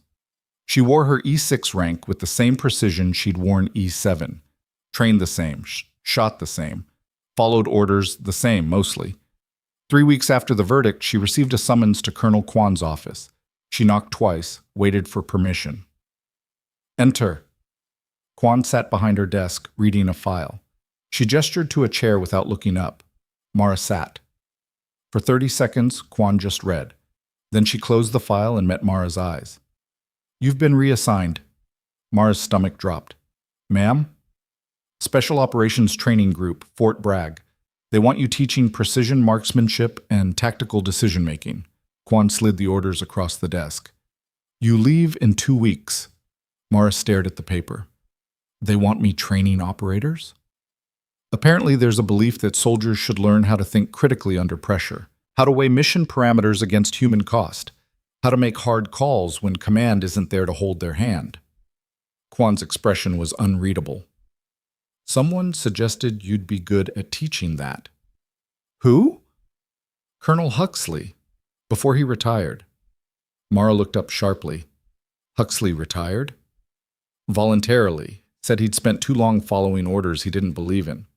Wanted to do something different. Kwan leaned back. He recommended you for this position, said you were the best tactical thinker he'd ever seen, even when you were disobeying him. For a long moment, Mara just processed that. I don't know what to say, ma'am. Say you'll take it. Say you'll teach the next generation of operators that chain of command matters, but so do the lives they're responsible for. Kwan's voice softened slightly. Say you'll make sure what happened in Vecra City doesn't happen again. Mara picked up the orders, reading the details. Fort Bragg, training command, a chance to shape doctrine instead of just following it. I'll take it. Kwan nodded. Good. Now get out of my office before I remember you caused me 3 weeks of political headaches. Mara started toward the door. Specialist. She turned. Kwan's expression was tired but honest. For what it's worth, my daughter ships out next month. I'm glad people like you will be in the fight when she needs you. Mara didn't know how to respond to that, so she just nodded and left. Outside, the sun was setting over Fort Sentinel Ridge, painting the sky in shades of red and gold. Somewhere in the world, soldiers were making impossible choices. Following orders. Breaking them. Trying to navigate the space between procedure and humanity. Mara didn't have all the answers, but she had 90 seconds of proof that sometimes the right choice wasn't the legal one, and maybe, just maybe, that was enough to build on. She walked toward the barracks feeling the weight of her new orders in her pocket. 2 weeks until Fort Bragg. 2 weeks until she started teaching others the hardest lesson she'd ever learned. Sometimes courage wasn't obedience. Sometimes it was choosing people over politics when the cost was everything, and living with the consequences. 2 weeks turned into 12 days because the military never waited when it decided you were needed elsewhere. Mara packed her life into 3 duffel bags and a footlocker, uniforms, gear, the small collection of things that mattered. The letters from Raven 12 went into a sealed envelope, carefully preserved. Cruz's wedding photo. Vasquez's kids. The evidence that 90 seconds could change everything. She left Fort Sentinel Ridge at 600 on a Tuesday. No ceremony, no farewell formation, just a handshake from Kwan and a nod from the gate guard as her taxi rolled past the checkpoint. Fort Bragg waited like a promise or a threat. She wasn't sure which. The drive took 8 hours. Mara watched the landscape change through the window. Mountains giving way to plains, military bases bleeding into civilian towns, the distance measured in miles and choices. She'd spent 9 years following orders. 2 court-martials learning when to break them. Now they wanted her to teach the difference. The irony wasn't lost on her. Fort Bragg appeared on the horizon like a small city, sprawling, organized, humming with the controlled chaos of the Army's premier special operations hub. Rangers, Special Forces, Delta, the cream of the combat arms world, concentrated in one place and sharpened to a lethal edge. And now Mara, freshly demoted and court-martialed, was supposed to teach them. She checked in at the main gate, received her temporary housing assignment, and drove through the base. It was bigger than Sentinel Ridge. More buildings, more people, more weight pressing down. Everywhere she looked, she saw operators, Quiet professionals moving with purpose, faces hard and eyes harder, the kind of men who'd seen things civilians couldn't imagine and carried the burden without complaint. They were going to hate her or respect her. Probably both. She found her quarters in a nondescript building near the training complex. Small room, shared bathroom, the kind of austere functionality the military perfected. She dropped her bags, changed into PTs, and went for a run. Fort Bragg's running trails wound through pine forests and around training ranges. Mara pushed herself hard, 8 miles, then 10, then 12. Her body screamed, her lungs burned, but the rhythm helped. Left foot, right foot, the simple math of distance and endurance. When she finally stopped, the sun was setting and her shirt was soaked through. A voice cut through her breathing. "You always run like you're being chased?" Mara turned.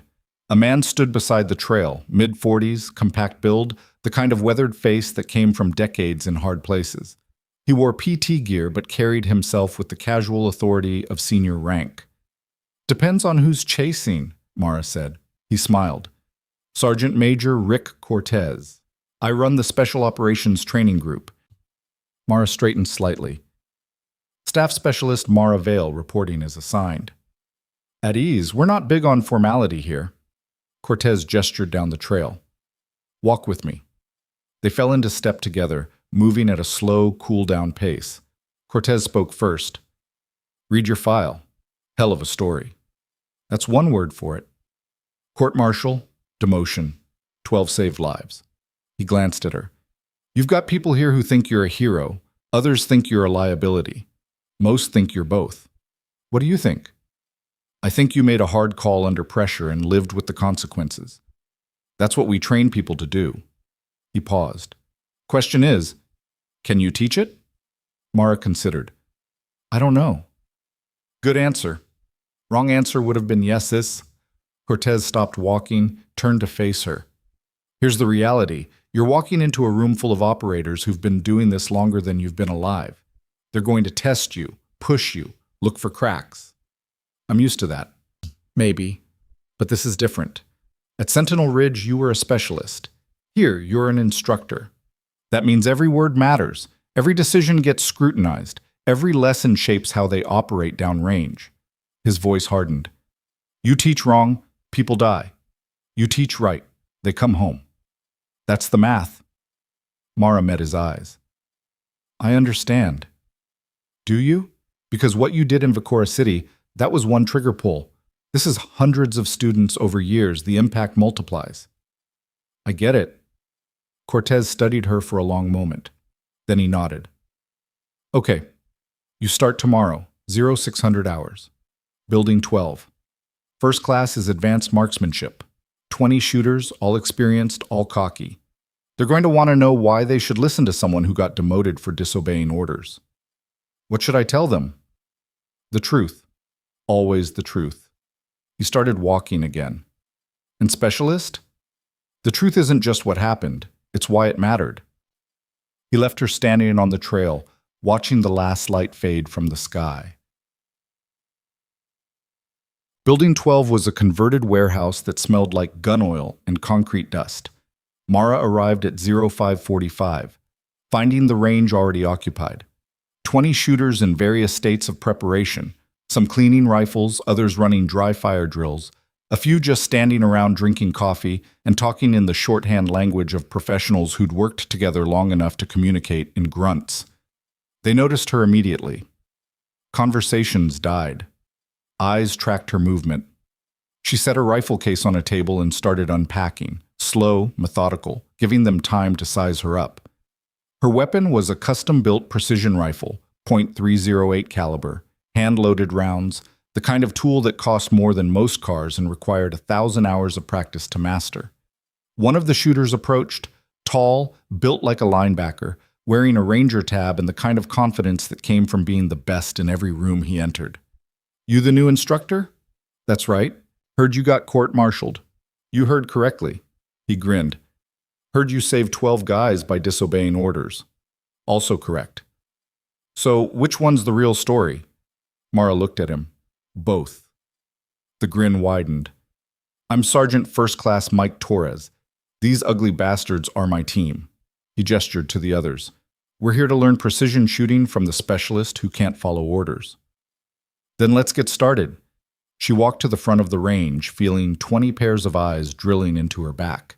The shooting bays stretched out ahead, targets at various distances, wind flags snapping, the controlled environment where life or death decisions got practiced until they became muscle memory.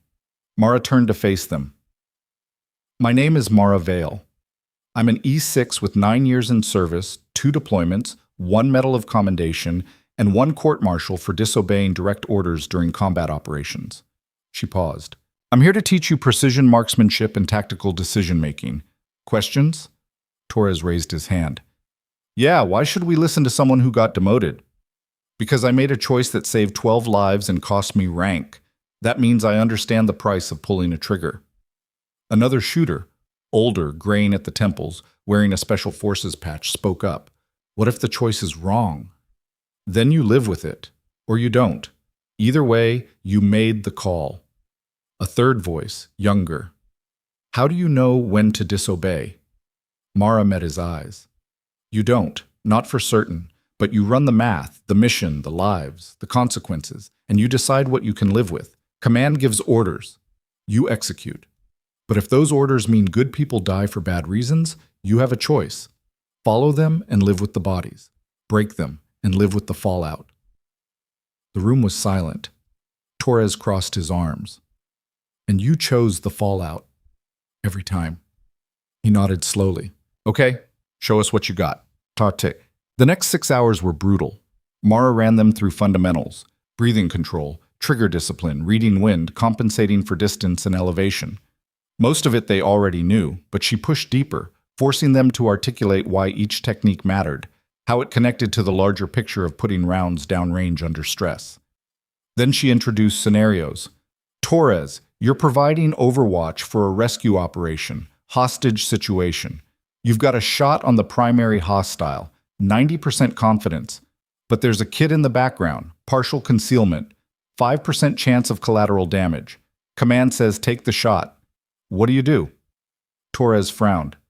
What's the time constraint? 30 seconds before the hostile executes the hostage. Can I reposition? No. Can I request clarification from command? They already gave the order, take the shot.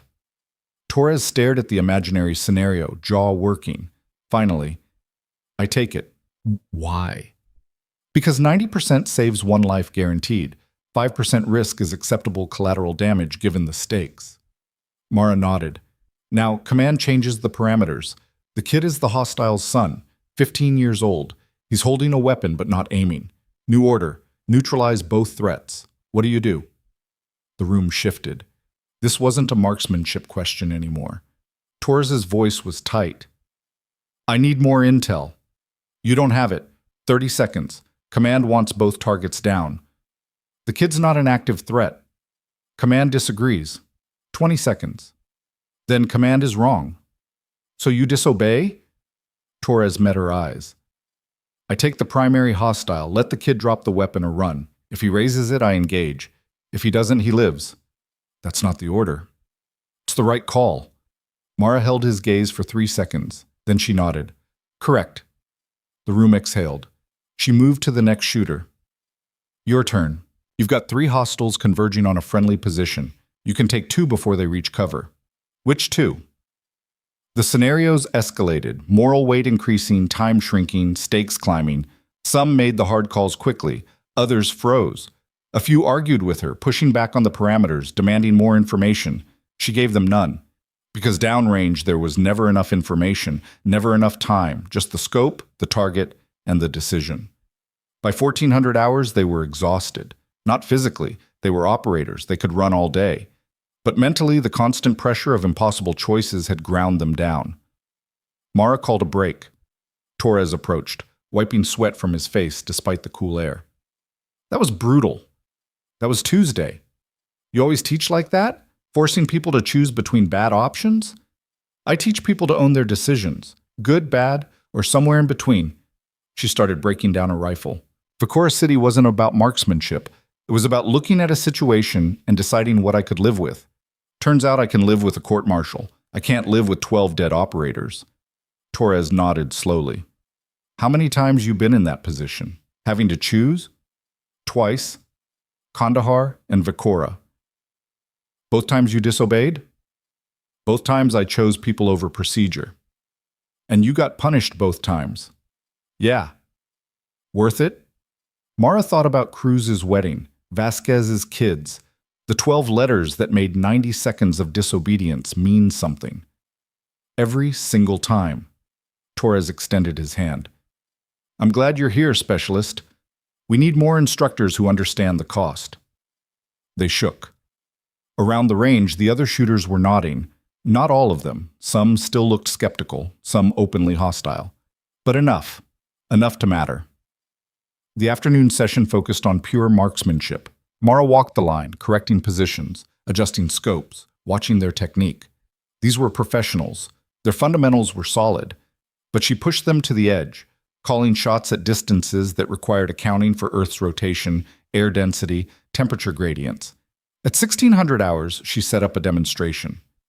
1,000-meter target, 15-knot crosswind, moving platform. She settled into position behind her rifle, feeling the familiar weight, the scope's eye relief perfect against her face. I'm going to walk you through the calculation. She narrated each step, measuring wind, calculating drop, leading the target. The math was complex but beautiful, physics translated into precision. Then she stopped talking and just shot. 5 rounds, 5 hits. The targets, silhouettes on a mechanical track, dropped one after another in a rhythm that looked like choreography. The range went silent. Mara stood, ejecting the magazine. That's the standard. Questions? The SF veteran spoke up. How long did it take you to get that good? 10 years, 1,000 rounds a week, every week. And Vikora City? You made 17 shots like that in 90 seconds. Vikora City was different. I didn't have time to calculate, just muscle memory and trust. She met his eyes. That's why we train. So when the moment comes, your body knows what your brain doesn't have time to think. Another shooter. What if you miss? Then someone dies, maybe the target, maybe a friendly, maybe both. Mara's voice was flat. That's why you don't miss. Torres laughed, short, sharp. No pressure. All the pressure. All the time. That's the job. She dismissed them at 1700 hours. They left slowly, some stopping to ask questions, others just nodding as they passed. Torres lingered. Tomorrow? Same time. We'll run live fire scenarios, stress inoculation. Looking forward to it. He paused. For what it's worth, half the guys came in thinking you were overrated, political favor or whatever. And now? Now they're wondering if they can keep up. He left. Mara stood alone in the empty range, smelling cordite and gun oil, feeling the familiar ache in her shoulders from a day of holding tension. This was different from Vikora City, different from Kandahar. This wasn't about one trigger pull saving 12 lives. This was about shaping hundreds of triggers over years, multiplying impact through teaching. The weight was different, but the math was the same. Choices and consequences, people and procedures, the endless calculation of what mattered most. She packed her gear and headed for the barracks. 3 weeks into the assignment, Sergeant Major Cortez summoned her to his office. Mara reported at 0800, finding him behind a desk covered in training schedules and evaluation forms. He gestured to a chair without looking up. Sit. She sat. Cortez finished writing something, then set his pen down.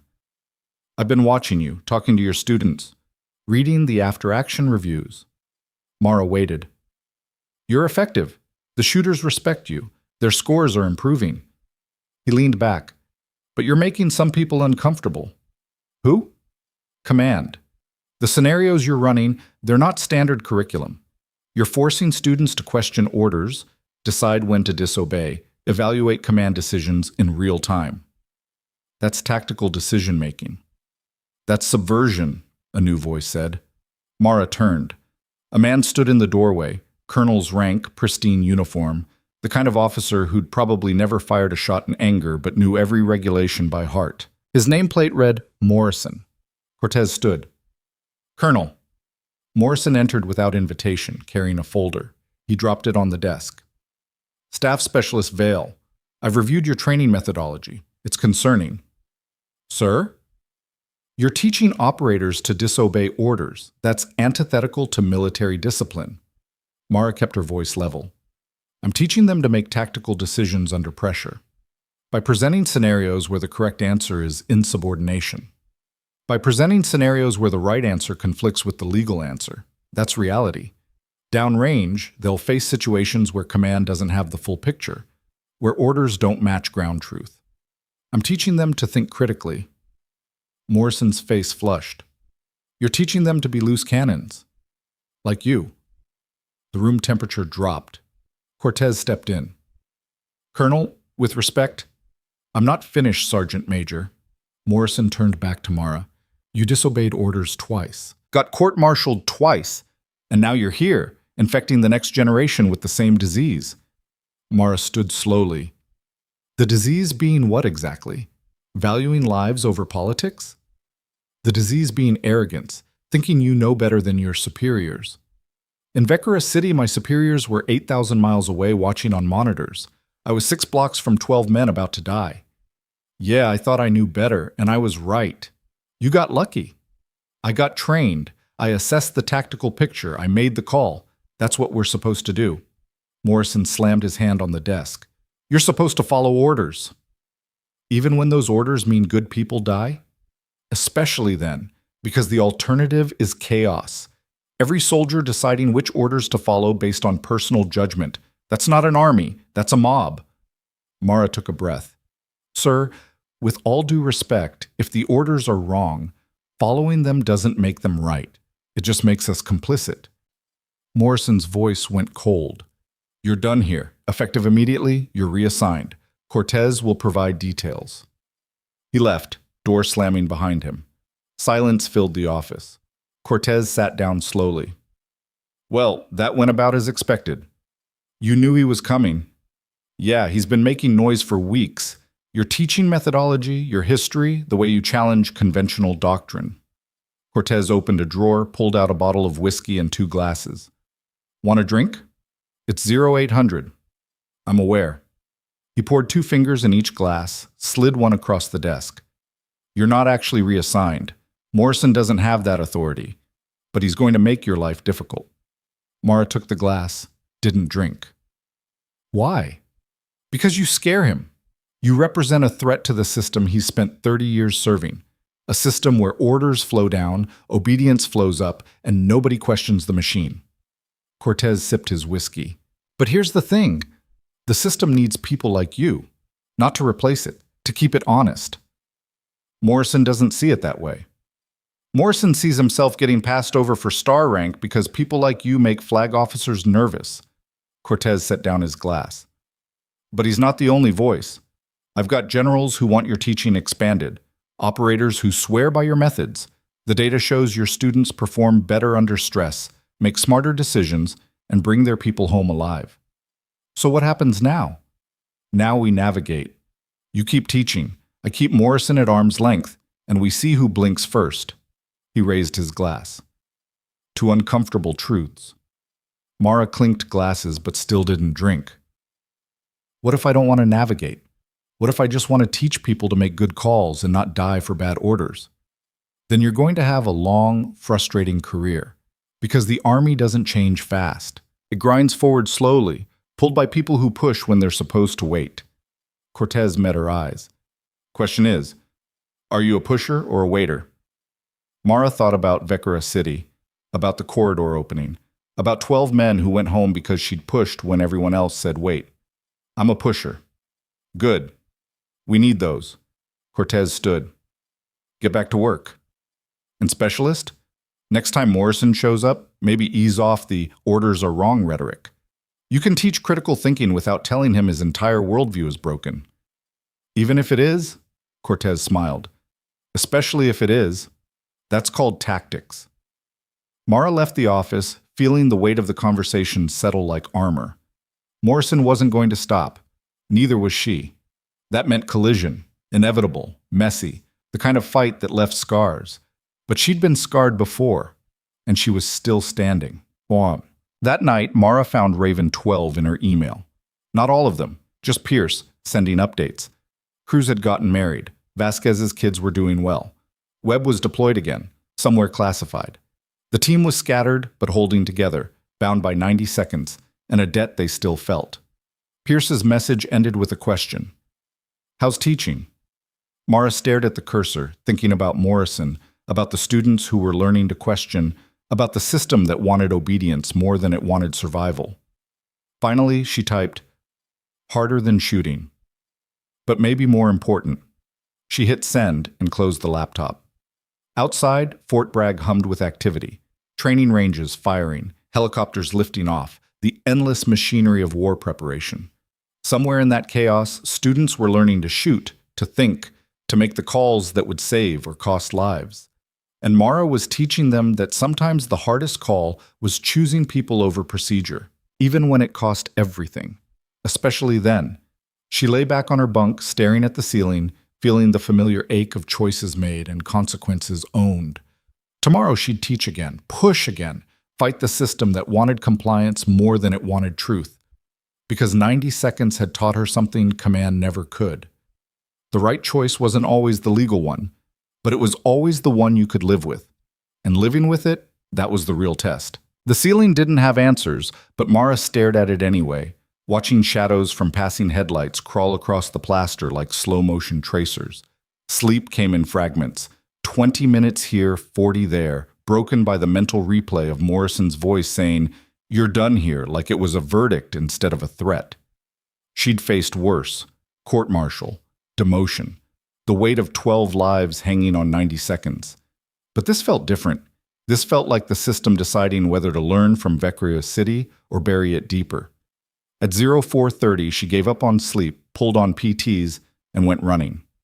The base was still dark, just security lights and the distant glow of hangars where night crews prepped aircraft for dawn missions.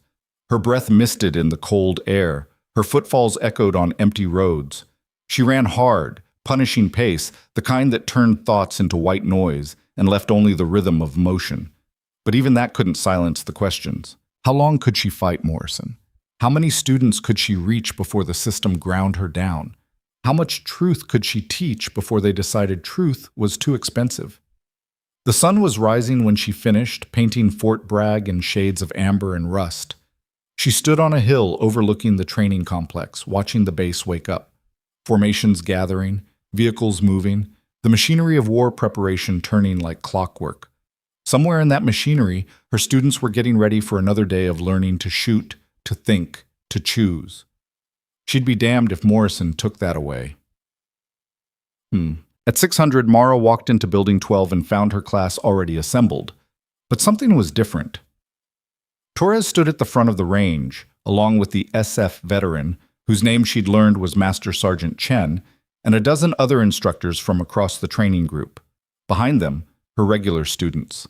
Behind them, at least 30 more shooters she didn't recognize. The range was packed. Torres saw her confusion and grinned. Word travels fast. We heard Morrison tried to shut you down. Tried being the operative word, Chen added. We figured if he's going to kill the best tactical instruction we've had in years, he should have to do it in front of witnesses. Mara looked at the assembled operators. 60-plus shooters, all experienced, all watching her with expressions that ranged from curious to defiant. This wasn't a class anymore. This was a statement. What is this? This, Torres said, is your syllabus going viral. Half the base wants to know what you're teaching that's got Morrison's uniform so tight. So we invited them. Without authorization. We're special operations. We specialize in unauthorized actions. Torres crossed his arms. Question is, you going to teach us, or you going to let Morrison win by default? Mara set down her rifle case. Around her, 60 pairs of eyes waited. She thought about Morrison's words. You're teaching them to be loose cannons. Maybe he was right. Maybe that's exactly what they needed. All right, she said. Let's get to work. The session ran like controlled chaos. Mara cycled through scenarios at double speed, forcing split-second decisions, no time to overthink. The scenarios got darker, more complex, each one designed to strip away the comfort of clear answers. You're providing overwatch during a convoy operation. IED detonates. Hostile fire from a building. You identify 3 shooters, 2 adults, 1 teenager, all armed. Command says light up the building with everything you've got. Collateral damage acceptable. You've got 5 seconds. What do you do? The answers varied. Some followed orders, some refused. Most tried to find middle ground. Selective targeting, minimized collateral, the eternal operator calculus of mission versus morality. Mara pushed back on all of them. Why that choice? What are you willing to live with? What happens if you're wrong? No easy answers, just the grind of decision-making under pressure, the weight of consequences visualized in real time. By 1,000 hours, the range was silent, except for her voice and the occasional response. 60 operators, men who'd seen combat, who'd made hard calls, who thought they'd figured it out, were being forced to confront the reality that every trigger pull carried weight that orders couldn't remove. Then Morrison showed up. He walked in with 2 MPs and a major from JAG, face flushed with barely contained rage. What the hell is this? The range went still. Mara turned slowly. Training session, sir. This range is authorized for 20 students. I count 60. Word of mouth, sir. Seems there's interest in tactical decision-making. Morrison's jaw clenched. This isn't authorized training. This is...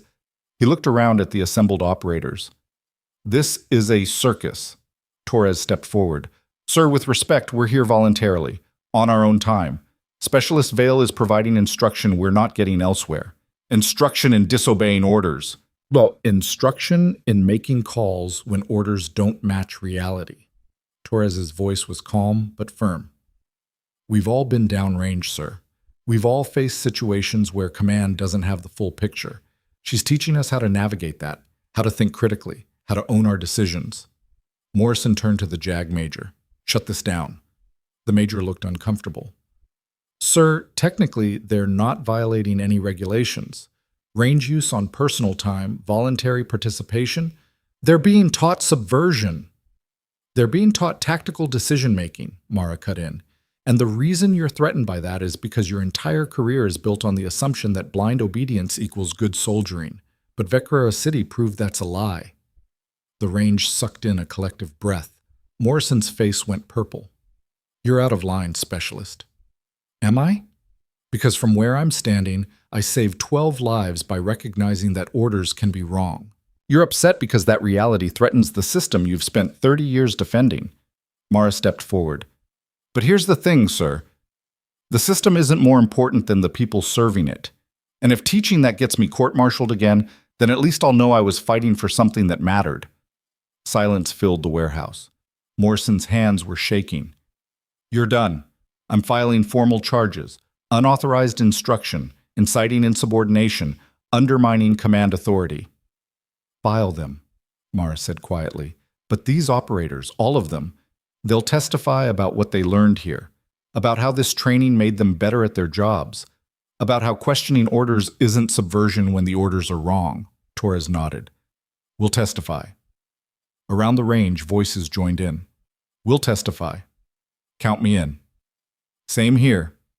60 operators, one voice. Morrison looked at the assembled mass of special operations personnel, Rangers, SF, the tip of the spear, all standing with a demoted specialist who'd built her career on disobedience. For 5 seconds, he just stared. Then he turned and walked out, MPs trailing behind. The door slammed. The range erupted. Cheers, laughter, fists pounding on tables. Torres grabbed Mara in a bear hug that lifted her off the ground.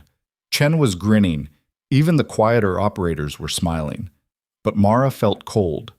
She'd just declared war on a colonel, and wars had casualties. The fallout came within hours. Morrison filed charges. Sergeant Major Cortez got summoned to a meeting with the base commander.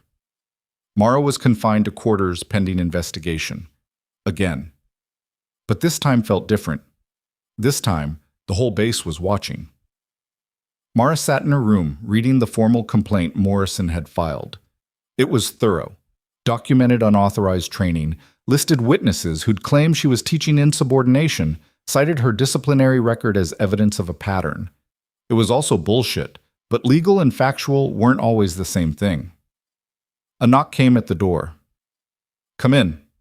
Cortez entered carrying 2 coffees. He handed her one and sat on the only chair. "You've got a gift for making enemies." "Wasn't trying to." "Liar. You knew exactly what you were doing when you called Morrison's career a lie built on blind obedience." He sipped his coffee. "Question is, was it worth it?" Mara thought about the 60 operators in that range, about Torres saying we'll testify, about the possibility that maybe, just maybe, she was changing how people thought about orders and consequences. "Yeah, it was." Cortez nodded. "Good, because the base commander wants to see you. 800 tomorrow. His office." "Court-martial?" "Unknown. But bring your dress uniform." He stood. "And specialist? Whatever happens in that office, don't apologize for being right. That's what got you here. It's also what's going to get you through." He left. Mara sat alone, drinking coffee that had gone cold, thinking about the pattern of her career. Kandahar, Vakora City, Fort Bragg. Every time she'd chosen people over procedure, the system had punished her. But every time people had survived, the math was simple. The consequences kept getting more complicated.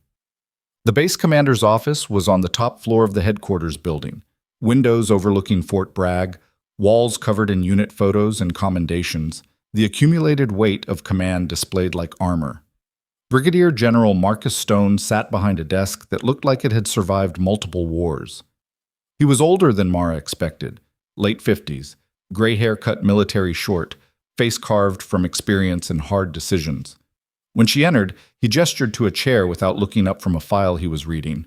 Mara sat, spine straight, hands folded. Stone read for another 30 seconds. Then he closed the file and met her eyes. "Staff Specialist Mara Vale. You've had an interesting career." "Sir?" "2 deployments. Medal of Commendation, expert marksman, 2 court-martials." He tapped the file. "Most people would have been kicked out after the first one. You managed to get reassigned to a training position after the second. How?" "Colonel Huxley recommended me, sir."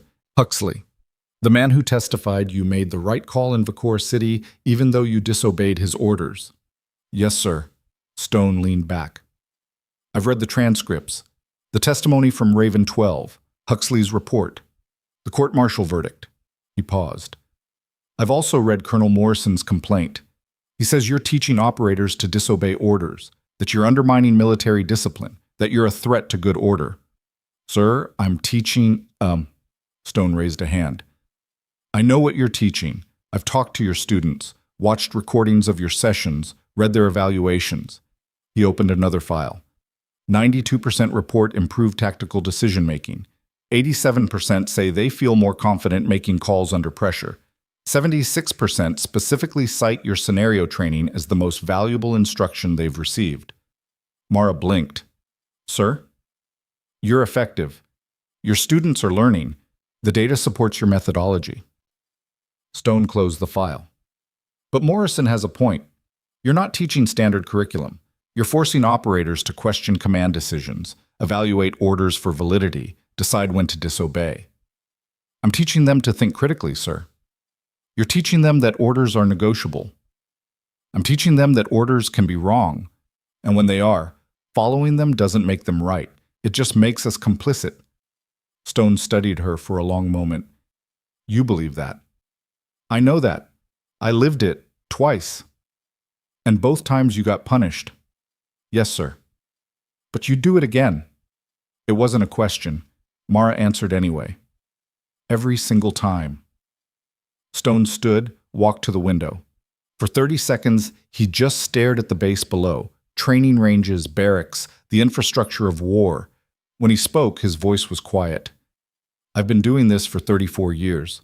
Enlisted at 18, worked my way up, saw combat in 3 different wars, lost friends, made hard calls, followed orders I hated, and gave orders I regretted." He turned. "And you know what I learned? The system works because most orders are good. Most commanders are trying to do right by their people. Most of the time, obedience saves lives." He crossed his arms. "But sometimes, rarely, but sometimes, the orders are wrong. And in those moments, the soldiers who survive aren't the ones who followed procedure. They're the ones who made the hard call and lived with the consequences. Mara said nothing. Morrison wants you court-martialed again. Dishonorably discharged. Made an example. Stone's voice hardened. I'm not going to do that. Relief flooded through her, sharp, sudden. Instead, I'm going to do something worse. I'm making your training curriculum official. As of next week, every operator going through Fort Bragg will complete your tactical decision-making course. You'll have a full teaching staff, expanded facilities, and direct oversight from my office. Mara's relief turned to confusion. Sir, that's terrifying? Yeah, for Morrison and everyone like him. Because you're going to shape how the next generation of operators thinks about orders, command, and the space between legal and right. Stone leaned forward. But here's the thing, Specialist. With that responsibility comes accountability. You screw this up, you teach wrong, you create operators who can't follow orders even when they should. That's on you, and I will end you. Understood, sir. Good. Because I'm betting my stars that you can teach people to be both obedient and thoughtful, to follow orders and question them, to trust command and verify their own judgment. He extended his hand. Don't make me regret this. Mara stood, shook his hand. I won't, sir. Dismissed. She walked out of the office feeling like she'd just been handed a live grenade and told to teach people how to juggle. But at least it was a chance. At least the truth was getting its shot. Morrison's career imploded within a month. The official story was early retirement, personal reasons, family matters, the usual euphemisms the Army used when it wanted someone gone quietly. The real story, whispered in break rooms and passed through encrypted channels, was that Stone had given him a choice: retire with honors or face an investigation into his handling of training oversight. Morrison chose retirement. Mara felt no satisfaction. He'd been wrong, but he'd also been consistent, defending a system he believed in, protecting a structure he thought kept people safe. He wasn't evil, just inflexible. And inflexibility, she was learning, could be as dangerous as cowardice. The new training program launched in early spring. Mara's curriculum got formalized, 20 hours of tactical decision-making integrated into the standard operator pipeline. She trained additional instructors, wrote doctrine, standardized scenarios. It was exhausting. It was also working. By summer, the data was undeniable. Operators who completed her course performed better under stress, made smarter calls in ambiguous situations, and most importantly, brought their people home more consistently. Stone sent her a brief email. The numbers don't lie. Keep teaching. She did. Torres got promoted to Master Sergeant and became her assistant instructor. Chen took a teaching position full-time. Together, they built a program that forced operators to confront the hardest truth of combat. Sometimes the right choice wasn't the legal one, and living with that tension was part of the job. The media got wind of the story. Decorated marksman revolutionizes military training after court-martial. But the Army kept most details classified. Mara gave no interviews. She just taught. And slowly, the culture started shifting. Not everywhere. Not completely. But enough that young operators graduating from Fort Bragg carried a different understanding of orders and obedience. Enough that commanders started accounting for ground truth before issuing directives. Enough that the space between legal and right became something people could discuss without ending careers. Vicora City had been 90 seconds. This was years. But the math was the same: choices and consequences, people and procedures, the endless calculation of what mattered most. 1 year after Morrison's retirement, Mara received an invitation. Not official orders, just a handwritten note from Captain Pierce. Cruz's wedding. North Carolina. You're invited. We insist. She almost didn't go. Weddings weren't her thing. Too much emotion, too many people, the kind of social situation where her tactical training provided zero advantage. But Cruz had almost died before seeing his wedding day, and she'd pulled the trigger that gave him a chance to say, I do. The math demanded she show up. The wedding was small. Family, close friends, Raven 12 in their dress uniforms looking uncomfortable but happy. Cruz stood at the altar with the same expression he'd worn in Vicora City when the hostile fire collapsed, disbelief mixed with desperate gratitude. Mara sat in the back, trying to be invisible. She failed. At the reception, Raven 12 found her. All 12 of them, plus dates and family, converging like a tactical formation around the table where she was trying to eat cake in peace. Pierce spoke first. "You came. You insisted." "Yeah, we did." He pulled out a chair, sat. The others followed, forming a circle. "We wanted to give you something." Vasquez pulled a small wooden box from his jacket, set it on the table. Mara opened it. Inside, a single ornament, hand-carved wood shaped like a scope reticle, with 90 engraved in the center. Below it, 12 signatures. Cruz's voice was thick. 90 seconds. That's how long it took you to save us. We wanted you to have something to remember it by." "I don't need a reminder." "It's not a reminder," Torres said. He was there too, apparently adopted into Raven 12's brotherhood. "It's a thank you for the wedding Cruz gets to have, for the kids Vasquez gets to raise, for the lives we get to live because you decided we were worth the cost." Mara looked at the ornament, feeling something crack in her chest. "I just did the math." "No," Pierce said quietly. "You did the right thing. And then you fought for it. Through the court-martial, through the punishment, through all of it. You could have taken the settlement, could have stayed quiet, could have let the system bury Vecra City and moved on. But you didn't," Webb added. "You fought, you testified, you made sure people knew what happened, and now," he gestured around, "now we're all here. Cruz is getting married. Vasquez's kids have their dad. I'm deploying again knowing people like you are teaching operators how to think." Mara's throat was tight. "I'm just a specialist." "You're a lot more than that," Torres said. "You're proof that the system can change, that courage isn't just following orders, it's knowing when to break them." Around the table, 12 men nodded, 12 lives saved, 12 futures secured, all because of 90 seconds and one trigger pull. Mara closed the box, holding it like it weighed more than wood and engraving. "Thank you," she managed. Cruz smiled. "We're the ones who should be thanking you, but since we already did that about 1,000 times, we figured an ornament was more permanent." The reception continued, music, dancing, the ordinary joy of people celebrating life. Mara stayed for another hour, then slipped out quietly, driving back to Fort Bragg with the ornament on her passenger seat. When she got to her quarters, she placed it on her desk next to her rifle maintenance kit and the letters from Raven 12. Evidence of 90 seconds that changed everything. Proof that sometimes the right choice was the illegal one. Reminder that consequences were worth it when the math was people versus procedure. She sat on her bunk, staring at the ornament, feeling the weight of the years settle over her. Morrison was gone. Her curriculum was official.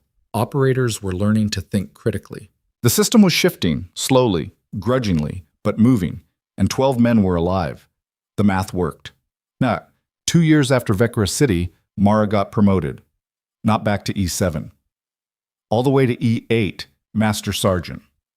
The promotion board's citation was brief.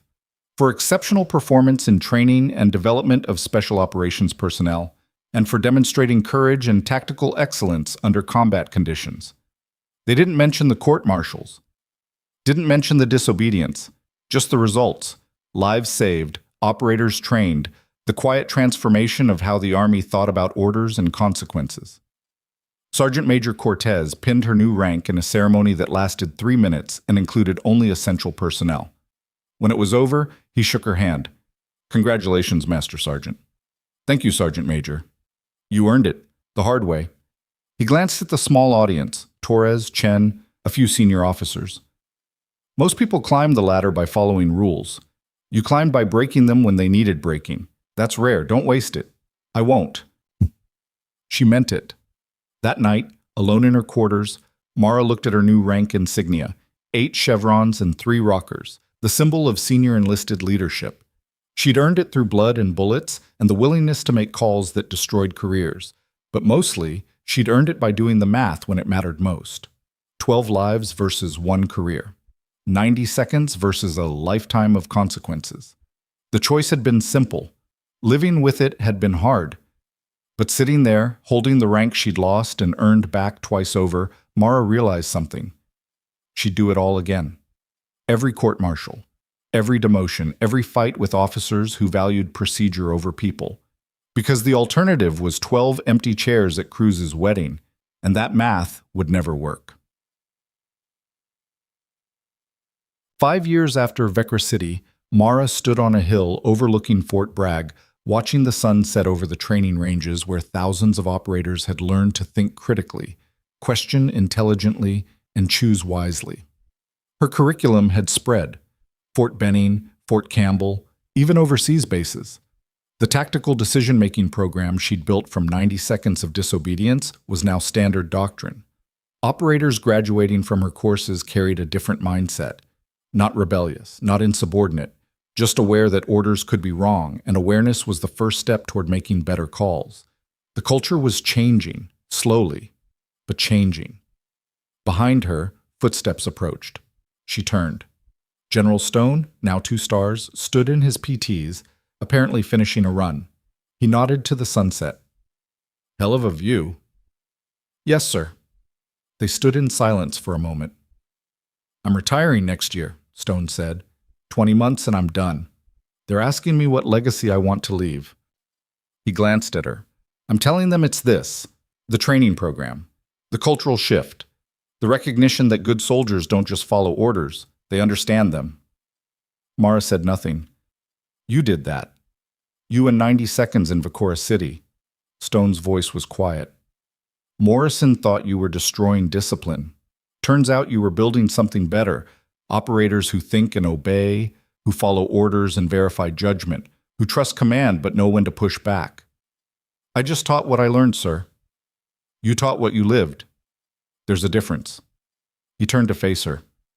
"I'm recommending you for Sergeant Major, training command, full oversight of operator development across all branches." Mara's breath caught. "Sir, You earned it. Not despite the court-martials, because of them. Because you proved that courage sometimes looks like disobedience, that the hardest calls are the ones that cost everything." He extended his hand. "Don't let me down, Master Sergeant." They shook. Stone walked away, disappearing into the twilight. Mara stood alone on the hill, watching the sun sink below the horizon, painting the sky in shades of fire and hope. Somewhere in the world, operators were making hard calls, following orders, breaking them when necessary, owning the consequences. And maybe, just maybe, they were doing it because a demoted specialist had decided 12 lives were worth 90 seconds and everything that followed. The math was simple. The impact was infinite. Years later, long after Mara had retired with full honors and a career that redefined what leadership meant, long after Raven 12 had scattered to civilian life and military legend, long after Vecra City became a case study in tactical academies worldwide, someone asked her if she regretted it. The court-martials, the fights, the cost. She thought about Cruz dancing with his wife at their 10th anniversary, about Vasquez coaching his daughter's soccer team, about 12 men who grew old because she'd pulled a trigger when command said, "Hold fire."